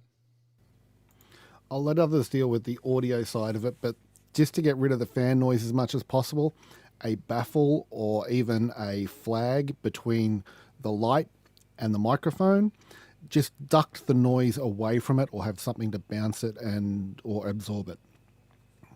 I find that screwdriver is a great way to remove the fan noise. The light may not last as long, but the fan noise will go away. Anyway, Carl, and then Bill. So something that I found is if you use a free app called M Analyzer, we use this for people who are into synthesize, especially analog synthesize, use this quite a lot. But what it actually gives you, if you just have the fans running and nothing else and have your lapel mic there, it will show you the peak frequency, which will be the fans, and it'll actually tell you the exact frequency. Then you can jump into most digital mixers, select that exact frequency, and then pull it down by 6 dB and make it quite a narrow band, so it's not going to mess up with your voice or anything else you want to go through with it. Go ahead, Bill, and then Mickey. So signal to noise ratio is a really important thing to understand. The signal is whatever you want to be on the tape. So that's usually the person talking in a voiceover thing. Everything else is noise. Doesn't matter where it comes from. If it's not what you want to record, it's noise. Fan noise is noise. So using your microphone correctly and listening as you record so that you hear the fact that there is a fan somewhere, you can fix it so much easier at the point source by moving a microphone closer to your speaker or to the person speaking, or wiring them differently. And it's so much easier to fix it that way than to try to filter it out later, because it may impede their frequencies of their voice, and notching the fan may in fact notch something you want in their voice out as well. Go ahead, Tommy, and then Marty, did you still? Okay, go ahead, Tommy. If you're doing it in post, make sure to get a sample of the ambient noise, and then you can use either Samplitude, Isotope. Magix makes a real inexpensive one. If you're doing it live, sound devices with noise assist might help. Marty, and then Mickey. Right. If you're doing it in post, there are all kinds of noise reduction tools. If you're doing it live, then a multi-band expander if your mixer has one, can reduce the background noise in different frequency bands automatically. But I would have to ask, why are we using a light that has a noisy fan in a room in the first place? Yeah, exact background noise exactly is a key part of preparation in doing any kind of a shoot. Packing blankets, moving blankets can be effectively used to as baffles to cut down on ambient sounds around the subject where they're seated. There are different ways of treating a room or treating an area to cut down on background noises coming from different directions. Good. Choice of microphone can also be something to look at, whether it's a cardioid or a shotgun or an omnidirectional microphone can make a big difference. You go ahead, Mickey, and then Guy. Yeah, exactly what Marty said. A multi-band upward expander, which is, essentially what a Cedar DNS is, except with more complex algorithms. Go ahead, Guy. Yeah, here's the MixPre 6 with the noise assist at 0. And I'm going to crank it up. So that's -20. Then you could hear how it eats into my voice. -10. And back to all that fan noise. Yeah. The MixPre, I mean, the noise assist is kind of stunning. Yeah, go ahead, Chris. Can you use the noise assist on a line level that you pass through it, or is it only work on the mic pre? Anything that's coming through. Cool. Yeah. It's pretty amazing for live, especially when things are regular. So fans are a good example of something that isn't changing, and so that's where, whether it's a Cedar or a noise assist, those are the places that they are the most effective. Next question. Charles Klein from New York City here on the panel says, between some angry MacBook Pro fans, raids and environment, my room is riddled with noise. The Heil PR40 does an amazing job. Is there a boom mic that can come close? And by boom mic, that's just how it's mounted. I'm assuming you mean like a shotgun style or something. Is there something where the physics will help me with that? I have one that I haven't solved that problem with a boom mic. Yeah, go ahead, Brian. Yeah, I think that the final question was kind of the main question, which is there a physics wall, i.e., is there a limit to the physics that is making this difficult? And the answer is yes, absolutely. I use a shotgun mic in a really noisy room, and I'll do the same thing that Guy just did. If I take off my my 5045, that's what my room sounds like. And if I put it back, so I'm having to use some sort of noise suppression, basically externally. And my shotgun is like a millimeter out of frame. It's about as close as you can get it. There's no substitute for, if you look at Alex's shot, you can see that his microphone is this far away from his mouth, and mine is this far away from my mouth, and that makes all the difference in the world. Yeah. Go ahead, Marty. So you might think that longer shotgun mics would work better in canceling noise. That works outdoors. It does not work indoors because the noise is actually reflecting off of all of the walls and ceiling and such. And by the time that those sounds arrive at the microphone, they're arriving at different times. And shotgun microphones don't work that way. So indoors, when you have an acoustic problem, a cardioid microphone or a very short shotgun microphone will actually work better than a longer shotgun microphone. This is the physics wall that he's asking about. Yes, it would be better to try to eliminate the noise or treat the room to cut down on reflections. As I rebuild, I'm kind of designing the rebuild of my studio, and as I do the full rebuild, all the gear is going out of them. Like there's not going to be any gear that generates noise in my room. I'm just going to move everything out that's generating noise, and then anything that has to be in here will either not generate noise, will be in some kind of case. Just so, and then treat the room. I'm going to treat the room pretty heavily so that I was just in a room yesterday that is built for this. It's so nice. Like the biggest problem we had was people moving like 15 feet away. You could feel them rustling on their their shirts like would move. You could hear their shirts moving in there, and anything else. But that was the only problem we had. And I was like, oh, I need an office just like this. So it's go ahead, Courtney. Yeah, I was just going to point out the physics. The large diaphragm dynamic microphone, which is the PR40, takes more energy to move that coil than a small diaphragm condenser does. And so that by necessity, you have to be a lot closer to it to get enough energy to move that coil. And the noise from the fans doesn't have enough energy to move it, and that's how it isolates you from the background. Whereas a condenser microphone hears you both equally, and so has a harder time discriminating between the two. It's It's kind of the physical version of the big dog.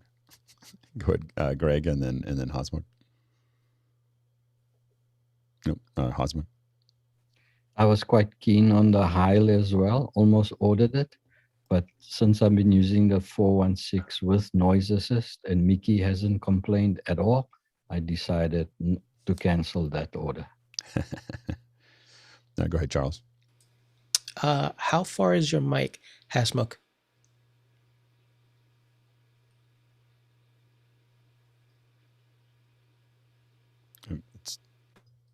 Okay.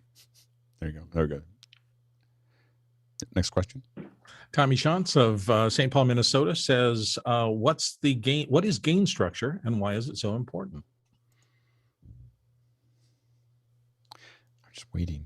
We got so many good people to talk about it. Marty.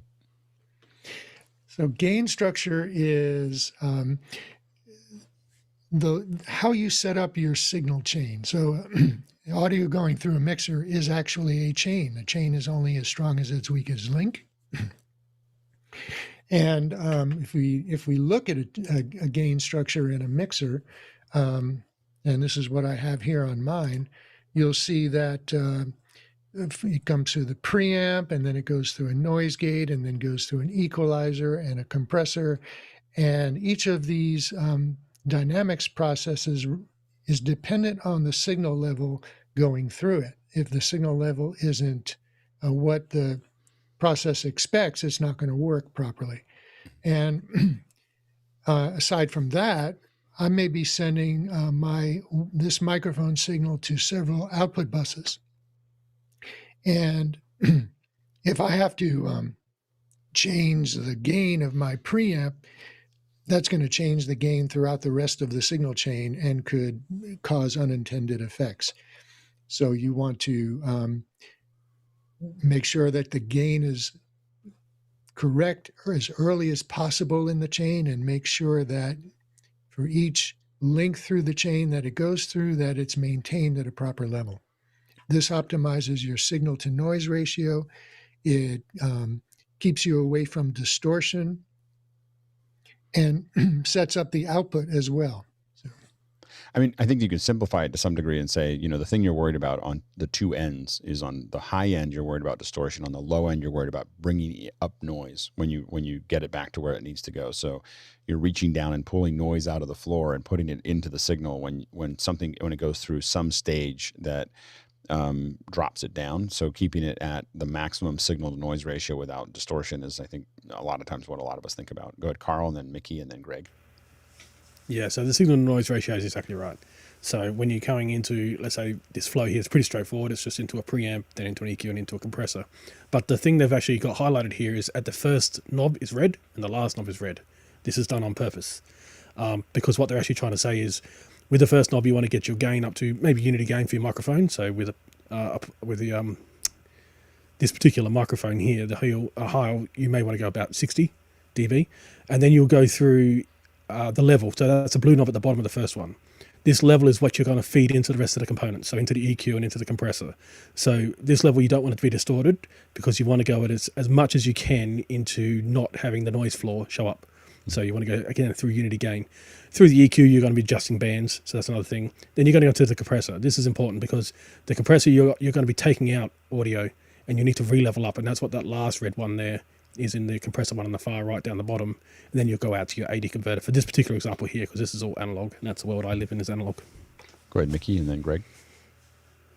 Yeah, gain structure is important because it's a way for you to maintain the most optimal a signal to noise ratio, and also maintain the best dynamic range throughout your audio chain. Ideally, in most situations, you would want to have a single stage where you would be adding gain, and that's usually at the very start of your chain. Further down the pipe, down that chain, you, again, most of the time, do not want that signal to drop down because you'd have to bring that up again later on.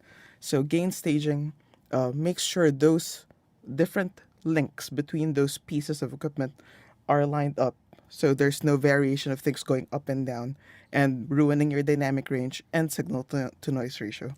Go ahead, Greg, and then Brian. I'm going to try a Brian Maddox analogy here. It's like you have a bunch of different hoses, and they all have different thread patterns and sizes of threading, and you have to connect these hoses.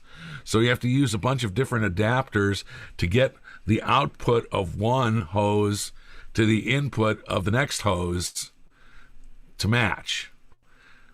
Right. So without all the fancy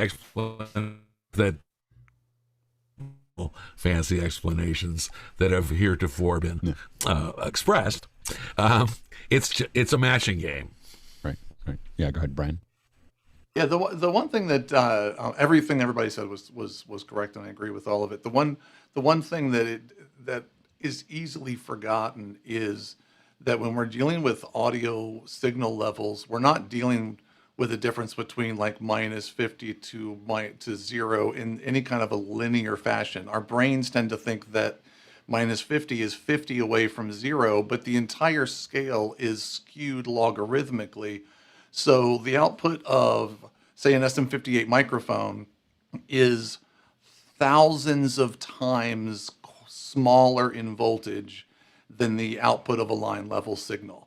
The magnitude of the different levels. And so what you're trying to do is take this extremely wide range of voltages and bring it into a range that you can work with and then stay within that range. And sometimes we just forget about just how much of a difference there is between a mic level signal and a line level signal and then a speaker level signal, which is a whole nother order of magnitude up again.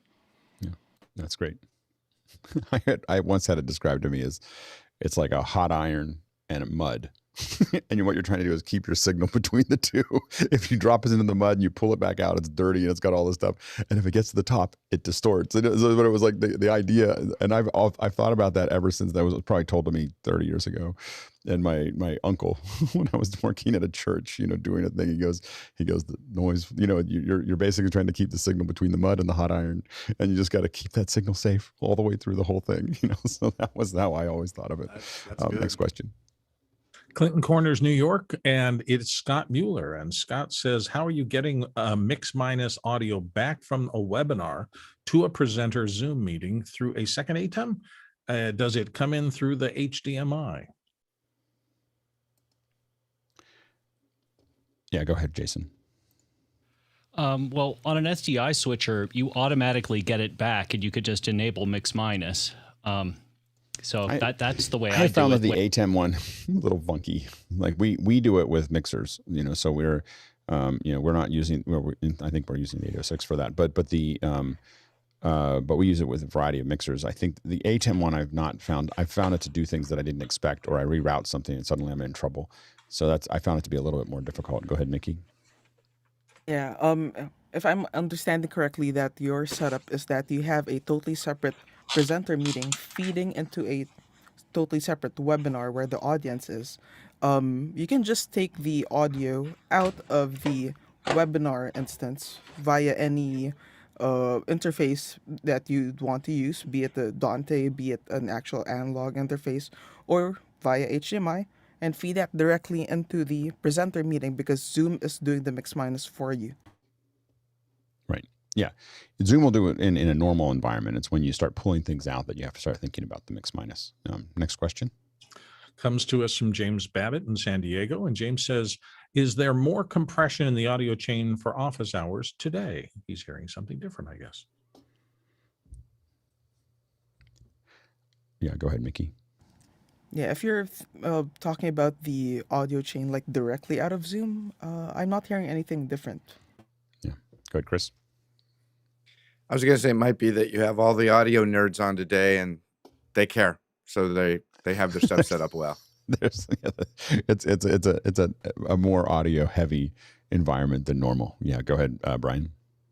Yeah, I actually I think it's a testament to the professionals that work on here, that this is a Zoom meeting and the levels of every single person in this room are being controlled by themselves, not by someone else mixing them all together. And it's a testament to the system that Alex has set up and Mickey's diligence in setting levels and everything else. And so there is no central knob somewhere that runs everything through a compressor and adds compression. It doesn't work that way. So Yeah. it's just a testament to lots of people setting their levels well.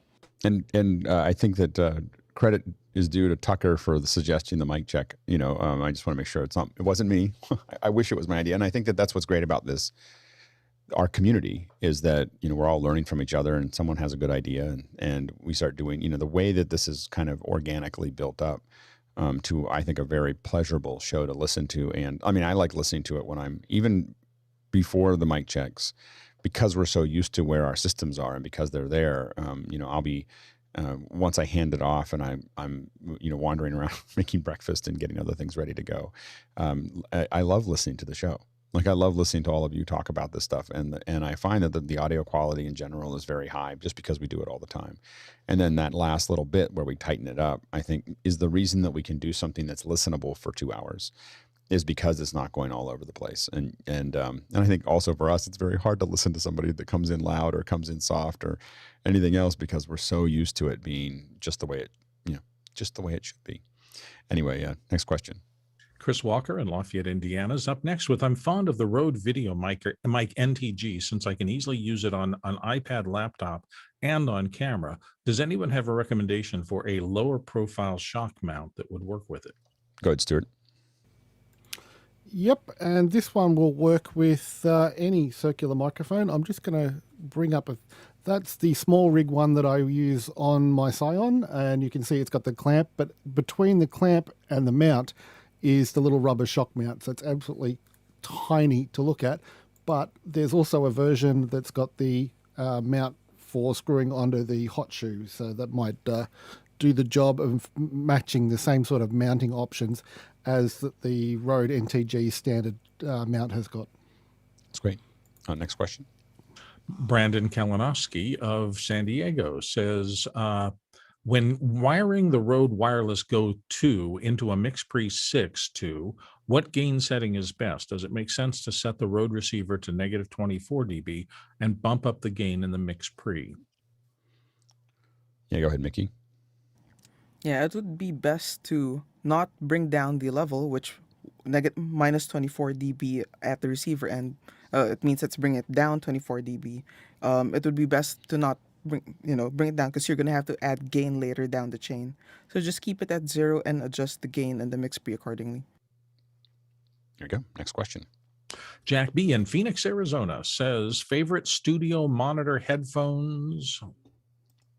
Panel opinions. Yeah, all of us we're all reaching out for our headphones here. I never remember. I have the Audio Technica ATH M50s are the ones that I have sitting around in my office. They're not overly expensive and not incredible, but very effective when I need them. What else? Go ahead, Bill.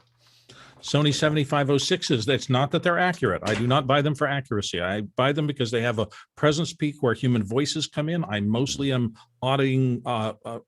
listening to people talk. I want to make sure that they're not slurring words or doing something. So that little presence peak for me is the thing that makes me buy them. I have 6 pairs of them now. Good. So not Sky. for listening to music, but great for field work. Yep. Sky. Yes, and they're the great price, and you can replace these foams on the outside when they go fuzzy and gray starts coming into your beard. Go ahead. Brian. Sorry. And they fold. Isn't that so clever? and they fold. But the 7506s are a classic for a reason. And yeah, they're also extremely durable. So I'm a 7506 person. We got to go to Chris, because Chris For the record, I'm losing my mind here. The 7506 is just trying to be the V6. The V6 is the classic. The 7506. I don't. What's Chris? Haven't been able to ride the V6s for like 20 years. Distinguish the V6 from the 7506. It's better. Oh, okay. No, And I it mean, has a red label. Actually, they also were prominently highlighted in that TV. I don't know if that's us or you, Chris, but you're breaking up. Yeah, go ahead, Carl, and then Courtney. So I use two. So for voice, this kind of stuff, what we're doing now, and for video work, I use the 770 Biodynamics. But for synthesizer, for analog synthesizer works, I use the Sennheiser 280 Pros. They have ridiculously fat response from 20 to 20. That's great. Go ahead, Courtney, and then Mickey. Yeah, I think the V6s had a little beefier transponders in them, but other than that, they're physically they're the same case in headband and folding and coiled cord. Go ahead, Mickey. Yeah, for dialogue and speech and cleaning up those kinds of tracks, 7506 all the way. But when I'm working on design and effects, HD 280, like Carl mentioned. Go ahead, Marty. The Audio Technicas are a favorite, the ATA HM50s, but Ultrasone is a brand that I discovered a few years ago. They make really, really nice headphones in a variety. I was using them on location for ENG work. And then I have another pair here that I use for music mixing. They have great isolation, great frequency balance. And they have a little different take on how they mount the drivers in the ear cups. They're not fatiguing to listen to, and they bounce sound around the pinna of the ear like you would hear naturally. Very interesting. Tommy? Yeah, the great thing about the 280s are they really take care of noise cancellation. So if you're in a loud room or something, they cancel a lot of that out. See, now if you're dyslexic, you might accidentally go out and get the Sennheiser HD 820s. You'll be like, how did these become $2,800? $2,600. So a little dyslexia there. We are talking about the 280s and not the 820s. Thank you. Yeah, exactly. But has anyone tried the 820s? I look at them and I go, oh, I just want to try them, but I haven't gotten to put them on. The HD 820s are the very, very high end Sennheisers that even I haven't gotten a chance to use. All right, next question. Stuart Fairweather's up next, and Stuart asks, cinema audio for live performances. Does that imply there's a business model for cinema chains to book seats at a virtual performance? For example, Office Hours own Daria Musk performing from her home studio to live to a stadium-sized crowd in smaller, intimate venues, and crowds spread out across many viewing venues. A lot of discussions about this right now. Yeah, I mean, it's the math is. Here's the thing: is that the problem right now is that there's no transport. Like, the theaters aren't built for that. They're not built to get the video to the theaters, not in real time, not streamed. So if you really want to watch a real time concert, they just the transports aren't built into the theaters yet. But once that's fixed, and I think a lot of theaters we're going to see, not just with music performances, but with corporate events, general events, discussion, all these things, town halls. It doesn't really make any sense. With the technology we have now, it doesn't really make sense to do town halls, for instance, as a politician by touring. It makes more sense to put everybody in a whole bunch of theaters and then answer questions from all over. And so, we're going to see a lot more. The fact that the demand for screens for theatrical release will probably drop by 80% in the next 10 years. So there'll be, 10 to 12,000 theaters that need something to do in the United States alone. And I think that what we're going to see is an explosion in their use for multi-purpose issues rather than what they've been used for. Go ahead, Carl. Yeah, so a lot of cinemas here in Adelaide, post-COVID, are actually pivoting to this now. So we are kind of the land of multiplexes. So we have a cinema here that has 30 screens, which is kind of ridiculous in this age. But a lot of the screens here are like maybe 10 screens per complex. And they're looking at doing 1 or 2 screens for live link up with maybe shows that happen in Sydney and Melbourne. Yep, absolutely. Go ahead, Mickey, and then Stuart. Yeah, in terms of cinemas having the pipe to bring streams in, over here they switched over to trying to release the films at a closer date to the release in the US because there's a large piracy problem here.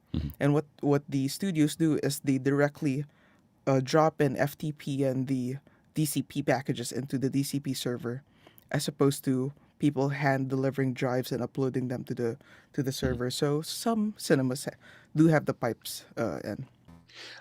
A lot of times, though, that they have the pipes, but they don't have the infrastructure to do it as a live feed. So even that is downloading them from an FTP, and there's variants, and there's not the QoS to bring that down. Now, the reality is, with a proper buffer, you could use an Apple TV to do it. Not that I've ever tested it, but you could literally, stream to a theater with it. If you give it enough buffer, you can, 20 seconds behind or whatever, 30 seconds behind, or even a minute. If you have enough buffer to make sure that you're getting all the frames, you could use HLS and deliver it, to the endpoint. So it doesn't take that much to do it. It's just that the theaters aren't built for that right now. But I think that we're going to see an explosion in this area coming up, because if you're a big band, let's say a Taylor Swift, when you start thinking about screening to packages of 350 and 850 or whatever, 70,000 viewers at a stadium seems really small, really fast. And the reality is that the personal experience. Now, the thing that is a big discussion is, do you stream it from one stadium to all these locations? And the argument is no. Like, the argument is not to do that, is to put, is to actually give, for some of the bands, for the bands that need an audience, you give them an audience to deal with. But that's kind of the, there's going to be the artists that'll do the best in this area are artists that can work without an audience, or you give them virtual feedback from that audience. And that can be a Zoom audience, that can be different theaters that are being piped in. So imagine having a return camera coming back from those theaters, so that different theaters are being piped into the band, so the band can actually see people doing what they're doing, from the theaters. And so there is a response back and forth with the band, to the audience. They can't quite sing together in that environment, but the band can get a sense of whether, in very low latency. And we're talking, when you turn that connection quality up, I was talking about a way to get there with one way is 1 minute, but you can absolutely use things like the switch and have, 50 milliseconds or less between the two. So a couple frames. And at that point, you can really get audience interaction. You can't get them to sing together, but you can get audience interaction at that point. Although at 50 milliseconds, the delay to the screens is less than the delay from one side of the stadium to the other. So the reality is that you're now closing in, because what is it? It's a millisecond every 10 feet. Is that kind of the rule of thumb? So is that no? Brian. Actually, every sorry, 1 foot. Every 1 foot. And so I'm sorry, millisecond a foot. But I'm just going to jump on your point, Alex, because it's so important to think about. Like, we've been doing concerts with people 100, 200, 300, 400 feet away from the stage, 500 feet away from the stage. Stadiums are 1,000 feet away from the stage. As a second. That's a full second of latency, and no one thinks twice about it. I mean, if you watch, sometimes you'll like live video of a stadium crowd clapping, it'll be a wave that starts at the front and goes to the back because of the propagation delay. So people talk about how this, the latency is too much. It can't possibly work. It's like, it's just not true. The band can't play together, but the audience could. Could play with you. And Yep. sing and everything else and hear each other. I mean, there's some really complex environments here, but a lot of people are thinking about this really hard right now, and so I think that it's going to be a really interesting proposal. Go ahead, Stuart. 3 quick points. Mickey, Australian cinemas are the same way for the same reason. For what Brian was just saying about latency and how sound propagates, doing it in cinemas means there is no more nosebleeds. There's no more cheap seats. Yeah. Everybody gets a fantastic view of the artist. And the third thing I thought of after I asked the question was, a lot of these cinemas put in 3D projectors and what have you, and with the right framing, you can put the artist in the room with the audience. You can it's get not aggressive. the same, but yeah. I can tell you from tests I've already seen that the really compelling thing, we can talk about 3D and everything else, 8K 120 frame per second HDR to a screen, live. It's as if you were it's basically the replacement for the box seats that sit around a stadium that people like to go in. It is that. I mean, it is more real than sitting in those box seats for you, because you're right up. It's as if they built a whole bunch of box seats right in front of the stage.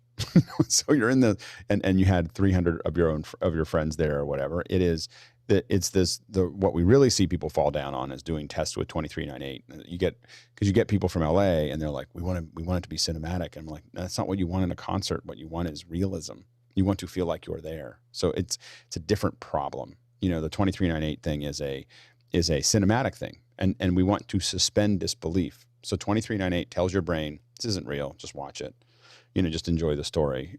What you want when you say, I want to be there, I want to feel like I'm there, then 60 frame, 120 frame is where you want to get to. And at 120 frame, I can tell you at 120 frame per second at 8K HDR, your brain stops being able to really process that. Like I'm sure that someday we'll get to a point where we watch it all the time and we're like, oh, that's okay, but 480 is better, or 240 is better, or whatever that number is. The biggest challenge with 120 frame is not whether it's real or not, it's light. So you need a lot more light, 5 times more light than you need for 2398. So light is a problem in that area, but not the realism for a concert is just stunning. Light on the subject, I mean. Light where? Light wherever the camera's pulling it needs 5 times more light, to do that. And now what you can do is you can go to a 360 aperture, or not a 360 shutter, and then it's a little bit more motion blur, but you're still getting the frames. Go ahead, Marty. Yeah, talking about the experience, one concert film I will always remember, and this was early on in the 3D cinema, experimentation, was a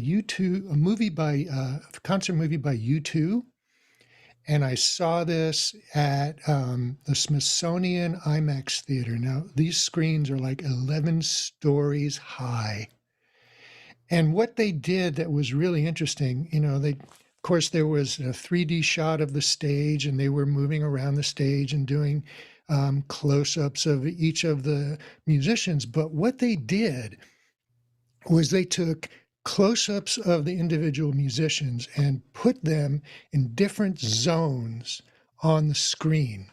And so they used the spatial area of the screen as multiple screens, like mini screens within screens. And so you got all these different perspectives of the band all at the same time from different angles. And it just added so much to the experience. Because, if you're sitting in a stadium, depending on where you're sitting, you have a different view of the band, right? You might be sitting stage left, stage right, up in the balcony. Well, this was like all of this all at the same time. And it was just stunning.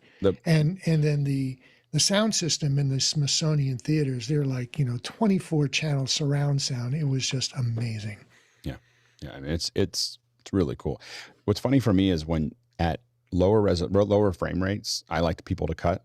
At 8K 120 frame per second, it's hard for me. I don't want to.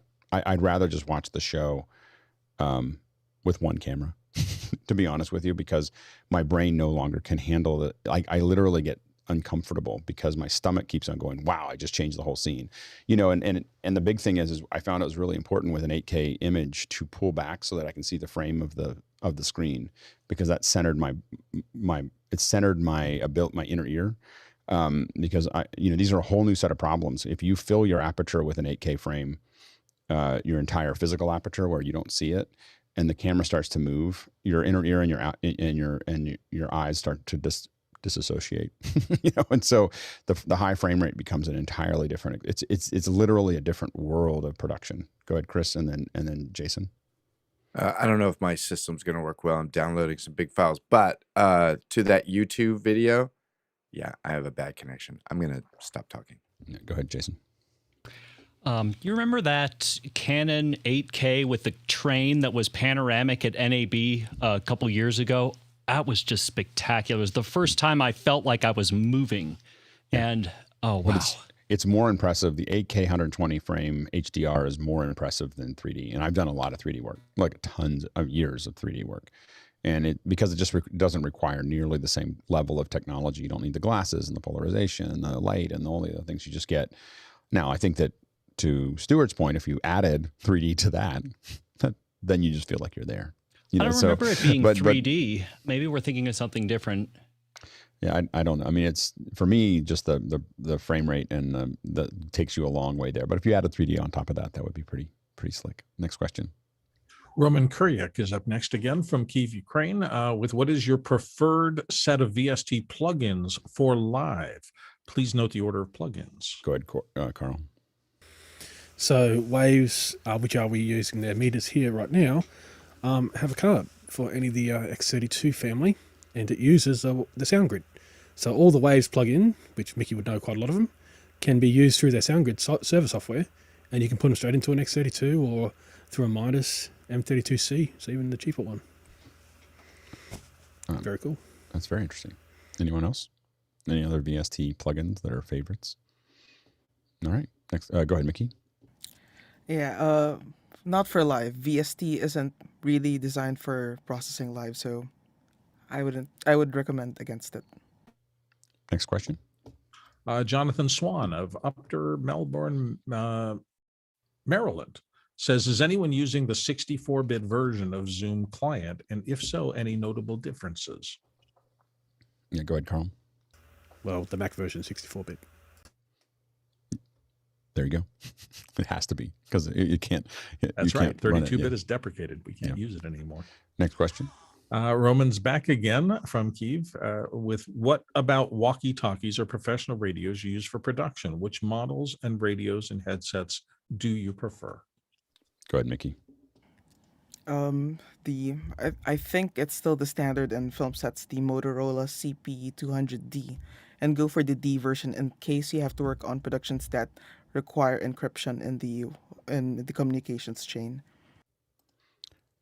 That's pretty much the only one I see when and what's amazing is when you have when you work with guys that do it all the time, what's amazing is you'll see that they'll keep it in their head how many clicks, because you'll always ask, the first thing you do when you get a walkie-talkie is what are the channels?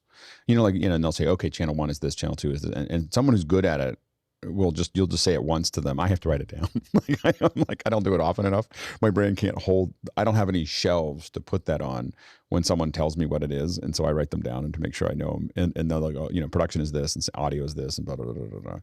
And you'll see people go click, click, click, click, click, and you see them looking up, and they know what channel they're on just by how many clicks one way or how many clicks the other.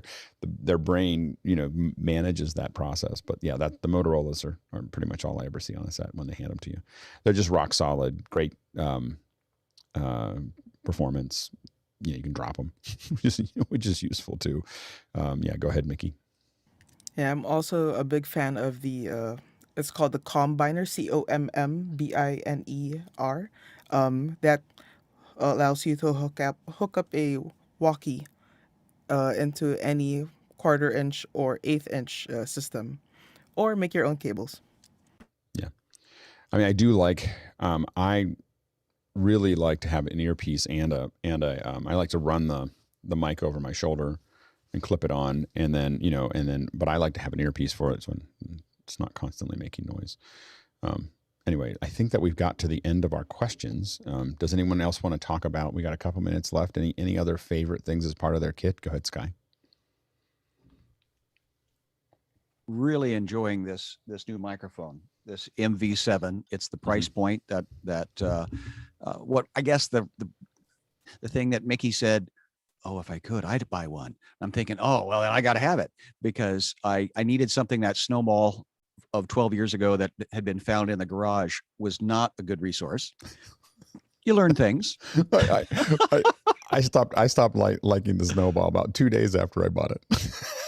It took me 12 years and it was somebody else's, but this one, I like the features of it. The playback of it. If I were to put my headphones on to hear yourself have a conversation while you're talking is a great feature that I didn't even realize I didn't have.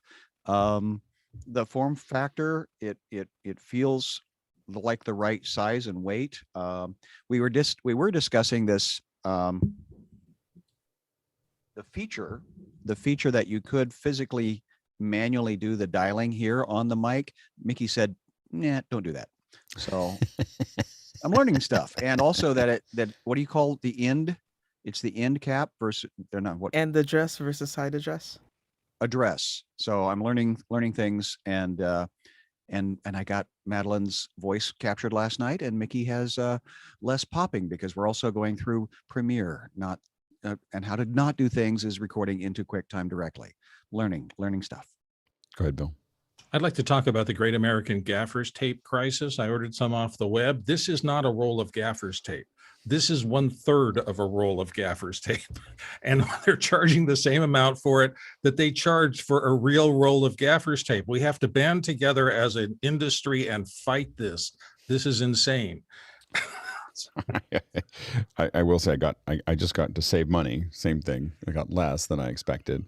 And also I got it from Lockport, and I'm going to call them out, not because I'm recommending them, but because I have realized how touchy I am about gaffer's tape. These are just a little bit papery.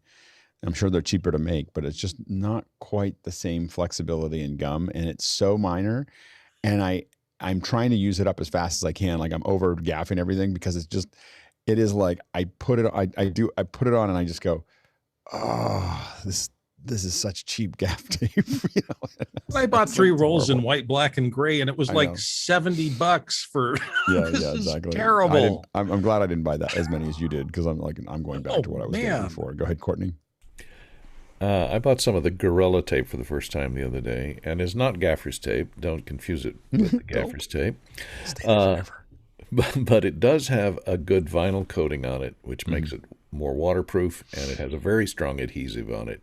Although the cloth is not as strong as gaffer's tape, but it is effective and available in your hardware stores in a lot of different colors. Yeah. I fixed my wife's car one time with that. I showed her a little Appalachian engineering. She was both impressed and scared all at the same time. Go ahead, Carl. So to talk about a bit of what I've got planned for my audio stuff. So I've mentioned in the past that I do some recording for symphonies, so orchestras. I'm actually building a 16U case, rolling case, front and back 16, so 32 total. So I'm actually looking at what to put in there, and I'm probably going to do a 24 track, no computer. So it's going to be 24 track 1U recorder, and then going to have probably 12 1U twin channel mic preamps.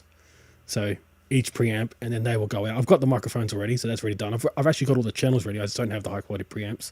I'm looking at like 95 noise floor. So I've actually auditioned 3 already. I've got 1 sitting above me right now, which this is the one I'll probably buy 12 of and just chuck them all in there. That's great. Yeah, so that's my plan for my actual audio pipe flow for this particular roll in with 1 16U rack case. There'll be a mixer on top, but the mixer on top is more to make a mix to give to them straight away rather than just recording on the ISOs. I would love to hear it. I mean, I'm sure that there is a difference. So what I'd love to hear is taking something like that and then plugging a bunch of stuff into like a Scorpio or something like that, and just like how, like, it's not that, is there a difference? Because I know there is one. Can I hear it? Like between the two, like that, can I hear the difference between those? It's just yeah, go ahead. For spoken word, like what we're doing now, you won't. But for string instruments, I find for acoustic instruments, horns, woodwinds, pianos, you will eventually, especially when you mix them. Yeah, you will. Are you recording? One question, because I have you here, and I was thinking about what you're working on. Are you isolating the instruments, or are you keeping groups together? So you know how violins have decks? So you have twins. So the first violins will have in groups of pairs. So you think where the sheet music is. So you'll have first deck, second deck, third deck. So each deck gets a microphone. I'm using C2s on each one. But they're all in the same room. They're all in the same room, and that's part of it. So that's a Decatree. So Decatree, my Decatree has 5, so it has the 3 and then the 2 outriggers. Then each area, so each section, there's a few ways to do it, but I'm actually, because I've got 24 channels right now that I can use, I'm actually doing each deck of violins. So there's 6 for the first violins, 6 for the second violins. There's 3 for the violas, 3 for the cellos. Double bass a little bit different. They have a little bit different microphones. Woodwinds is 2, French horns is 2, horns, which is like trumpets and saxophones, and that, well, not saxophones, trumpets and trombones, is 3, and then percussion is whatever. So percussion is close miking. Okay, so I'm going to stop you there because I'm going to find out when you and Jeff are both available, and we're going to talk. We're going to do a second hour, and whoever else is in our group do a second hour on recording orchestras. Like I'm very curious about it for a variety of reasons. But I'm gonna. Are you willing to come on and talk about that? Yeah. Okay. Yeah, that's fine. Jeff. That's I fine. know that Jeff thinks about it a lot too, and I think we have a couple other people that are thinking about it. So I just know that you two have talked about it more than anyone else. So we'll do a second hour in the next little bit of time on that because I'm really curious about that process. Hopefully you guys can collect some photos and other things. Stuart and Courtney real quick, and then we're going to jump to the post show. I was just going to ask Carl what sort of power supply he's putting into that and whether it be isolated from house power and its own UPS. So yeah, so I can get a 1U rack power supply. That's why I want to go for 16. So essentially I can handle that kind of power. I can do a 3U rack as well. So, but yeah, it will be an isolated power. So they cost about $800 Australian. All right, go ahead, Courtney. And I was going to ask Carl, what kind of one are you recorder using? A Joco black box or? So it's one made from the Netherlands. So this is the one I've gone around. So there's only a handful. Tascam is probably the better one, about $5,000. It's a backup for Avid, the Avid system. There's one out of the Netherlands that I'm looking at. So it does 24 channels. It'll actually do 8 channels at higher res or 24 channels at standard res. You can go crazy. So my setup right now is actually 192 at 24 channels, but I have to aggregate them in a Mac. I'd rather not use a computer and do it all on hardware. The only way, I'm sorry, does it record to a removable SSD or is it? Yep, of course, USB. So it's identical to the ISOs on the Blackmagics. Interesting. All right, we're going to come back. We'll come back to that. So we didn't really talk about what I had planned to talk about. We were going to kind of go around, but what I really liked about today was just I think that the two most focused days we have are Tuesdays and Saturdays. Education. We talk about it, and we just attract the right people. I like the idea that we have at least once a month just general audio questions. So we really kind of flexed into that pretty heavily, and for the second hour, and I just it's such a good group. Like you guys are just amazing. So anyway, this is one of my that and the education hour are my two favorite hours right now because it's just so I hope we can always try to get a lot of our audio engineers to come on Tuesdays and then really make sure that people know that Tuesdays is just a great day to ask, even for the first hour. So even if we're talking about orchestras or other things in the second hour, that you're going to get a bunch of guys, a bunch of people to come in and talk about. It's a great time. Like that's the day to ask audio questions. I'm trying to build that up over time across all the days, or at least on Tuesdays is audio and Wednesdays is video. Is kind of like the ones that I'm most concerned about of like come in even in the first hour, ask those. That's where we want to go heavy with that. So definitely as you're listening, I encourage you to come on Tuesdays, even for the first hour, and ask your audio questions, no matter what we're doing in the second hour, because we just have such an amazing brain trust here. I mean, it's just really stunning to listen to all of you answer these questions. So anyway, thank you very much. Thanks to our producers who have once again gotten us through another couple hours with your fine questions and comments, and thank you to the panelists who make the show happen. So just all of your brains together is amazing. So I'm looking forward to Gudrun. Is it Gudrun? Is that right? I'm looking forward to It's Gudrun. Gudrun. Okay, I'm gonna keep on working on that. But we're excited to have you here, and we know that we've seen this picture before, where we know that you're probably going to pass us at some point. Like we've seen this, like someone starts and they're just coming into the panel and they're just getting started, but Ken came in. Yeah, go ahead. For the end, my headset. The only thing I choose this one, it's because there's a G on it for Gudrun. That's good. So Gudrun, we're welcome to our panel, and we're looking forward to it as you keep on picking up speed. So it's great to have you here. So Thanks for having me here. Absolutely. All right. So we're gonna jump into the post show and.